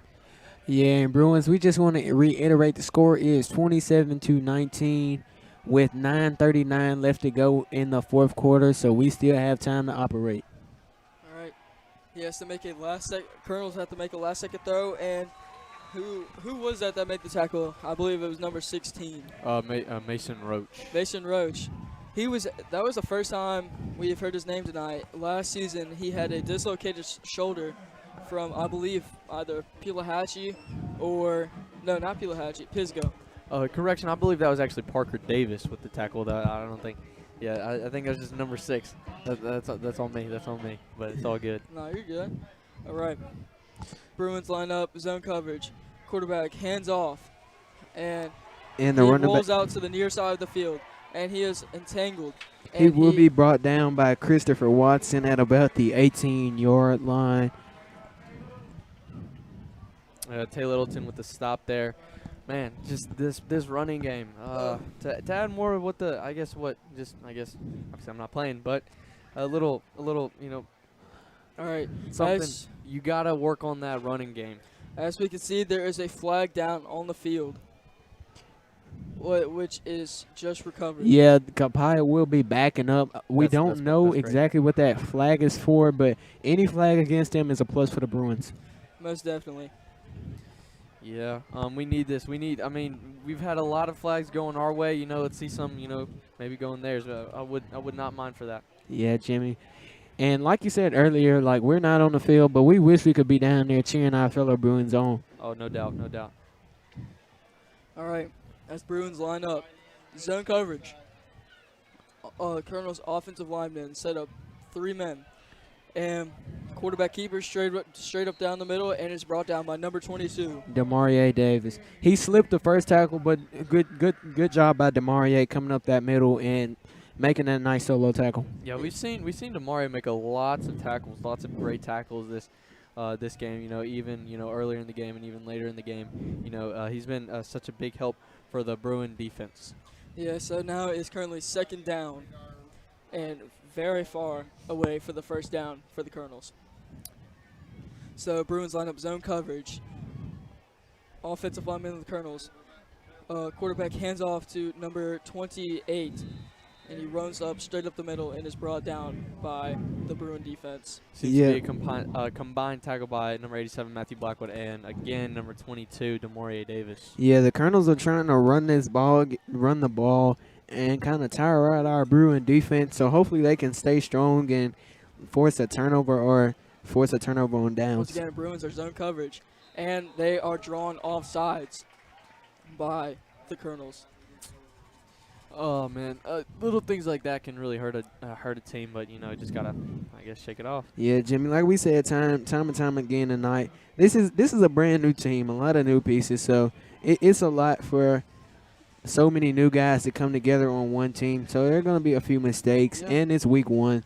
Yeah, you know, this is like they say, first one. The first one's always the ugliest, but this isn't a bad game. We're still in this, and we can still make a stop right here. You never know. This Bruin defense is a very good defense, led by great coaches. So let's see what we can do here. Oh, Yeah, is this the- game isn't over, Bruin faithful. All right, man-to-man coverage. Offensive lineman of the Colonels takes the snap. Rolls out to the far side of the He field. will throw and goes that a up. Very long pass, and it is bobbled. Nice deflection by Carter Walker. He went up to try to make the interception, but he couldn't get both hands on it. But great job at forcing that deflection. Oh, yeah, most definitely. As it is now heading into 4th down for the Colonels with only 6 minutes and 51 minutes remaining. Yeah, Connor, we need this one. Like, if we haven't needed a playoff game, we need this. So we need our Bruin defense to stand up strong. So, folks at home, clap your hands for this Bruin defense, and let's pray we get a stop. Yes, sir. Zone coverage. Quarterback calls for the snap. He is jukes out a man, and he is brought down. I don't think they got that. I don't think they got 100% that. They did not. They did not. They're still on the line of scrimmage. Way to Great go, defensive Bruins! stop by the Bruins. Wow, we needed this. Way to We go, needed Bruins! this. We're still in this ball game, boys. Oh, it's not over until the fat lady sings. Yeah. But you know, great defensive stop, like we said. Great tackles. You know, just seeing here. I really see some more momentum building up, and I think this is going to turn over to the offensive side of the ball. And you know, we're just going to play our football, and I think Emil's going to go out there, throw a touchdown, or it could be either Carter Walker running for a touchdown, or it could be Tay Littleton going for a touchdown. You never know. We got so many playmakers on this team. It's just. Yeah, Jimmy, and you said it's not over till the fat lady sings, and she won't be singing for another 6 minutes and 46 seconds. So that's plenty of time for our Bruin offense to go to work. All right. Emil calls for the snap. Twins either side of him. Hands off to Trey Littleton. He runs up the. That's correction. That's Carter Walker. Yep, Yeah. that's what I meant to say. There you go. There go Carter Walker again. Man. Yeah, heard his name all night. And, you know, we have a bunch of playmakers on this team, but to be honest, I don't care who makes the plays. I just hope the plays get made so that we can get back into this ball game. Yeah, for sure. You know, as time winds down, we're going to 6 minutes and 16 seconds left in the fourth All quarter. right, offensive lineman set up. Emil calls the snap. Twins either side of him again, ready to block him. He runs out to the far side of the field. He gets ready and throws a bullet straight into the ground. Yeah, it was nice protection. Unfortunately, he had to roll out to his left and kind of try to throw against his body, and that's a hard pass for anybody to make. Oh, no Yeah. doubt. Yeah, that ball was intended for number 15, Christopher Watson. You know, Christopher, he's been such a big help on both sides of the ball tonight. You know, had some, you know, unlucky fouls going his way on the PIs, but you know, he's forgotten about that. We've forgotten about that. Now we're ready to make the next play. Yeah, 3rd down, Bruins. We need this one. Yeah, Bruin offensive lineman line up. Mills ready to call the snap. Calls the snap. He has Oh, straight by a man. bobbled snap by, I believe that is Carter Walker. Nah, that's Tay. Yeah, Tay. Tay Littleton. It's all good. We It's good, all we good, man. Tay Middleton with the drop on the screen pass. It is 4th down, and your Bruin offense is going to stay out there and try to make this play. Yeah, I mean, we've been saying it time again. First game of the season, I think we're just it's just late in the game where, you know, obviously players are tired, and we just can't be sloppy at this point of the game. So we just gotta, you know, get back on our high horse. All right, offensive lineman ready to snap the ball. Emil calls the snap. Has a running back blocking him. He rolls out to the near side of the field. Throws a Nice There's a pass. catch Good catch by number by 87, Matthew Blackwood, Brown Meadow. tight end. the first year tight end with a great route. You know, what I saw on that play was just, you know, a design play for Matthew. I saw the 2 other wide receivers around him draw the defenders away, and he was wide open for a nice carry. Yeah, boys, we said it all night. We have plenty of playmakers, and they're doing exactly what they do best, and that's making plays. You know, we're hearing everybody's names called right now. We're hearing But it's just awesome to see everybody getting in the All right, game. Bruin offensive lineman line up. Emil is ready to call for the snap. He drops back and throws a bullet straight to Tay Littleton. Great catch by Tay Littleton. That will look to be a 6-yard reception as the Bruins will move up to the 46-yard line. Now Good. moving in. Now only second down, second and 4. Yeah, good job by Tay to get away from that man-on-man coverage and just win that matchup and just continue to play good football. All right, offensive lineman line up. Carter Walker right next to him. And Emil drops back and is Ooh. sacked. Big hit on Emil Picarella, but he's going to get up and shake that off. Third down for the Bruins, but we have plenty of time to go. He did not see that one coming, that's for sure. He was looking for his receivers, and he just broke, and that lineman broke through that hole. Yeah, the things like that are going to happen, So, the line's been so great for us tonight. Obviously, no one's perfect, and things like that are going to happen, but this just makes us a better football team. Yeah, there's just one hole in the pocket. All right, linemen are ready to snap the ball. Twins on the near side of the field. Emil is ready to snap the ball. He draws back just a little bit and throws a snap straight into the chest and bounces right out of his hands. Yeah, he was looking for receiver Tay Middleton with the one-on-one coverage. However, Tay wasn't able to come up with the ball. But it's fourth down, Bruins. So grab your popcorn, say your prayers. We need this fourth down. Tay Littleton looks to be a little shaken up on the play right there. Nothing. It doesn't look like anything too serious, but I think they're going to have someone come onto the field for him. Right now, let's see, because and hopefully we'll make this clutch play of this drive. I said only being 4th and 9. coming in from his number 8, Noah Chaplin.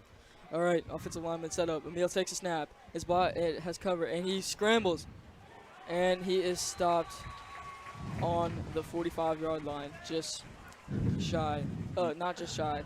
Only 5 yards away from. Unfortunate series of events for the Bruins.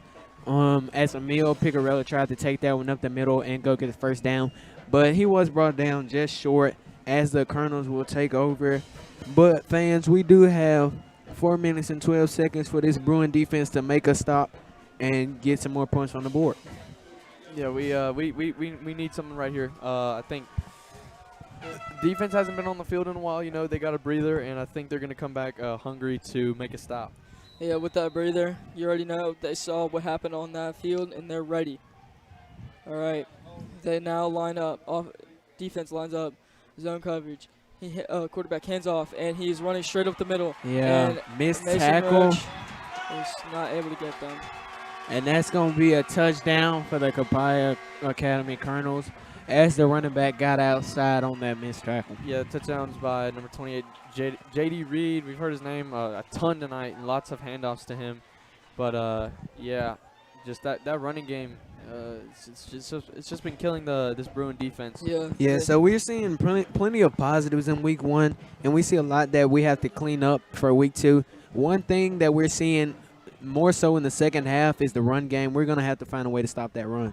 Yeah, as it being 33-19, 4 minutes and 1 second left in the fourth quarter, as they are now setting up for the kick. All right, the kick is up, and it is good. That brings the score to 34-19. Unfortunate series of events for the Bruins, but we still have 4 minutes left. Like Jonas says, Bruin faithful, do not give up on us. Do not count us out. I really think we can make some things happen with the time that we have left. Yeah, Jimmy. 100%. With this time, although this 4 minutes, it is now our ball. We can 100% come back. If our offensive linemen can just hold and keep the pocket still together, Emil can get that ball out of his hands. 100%. I believe he can get that ball out of his hands. So we see our Bruins back to field the kick. And another thing, we're looking at offense and defense.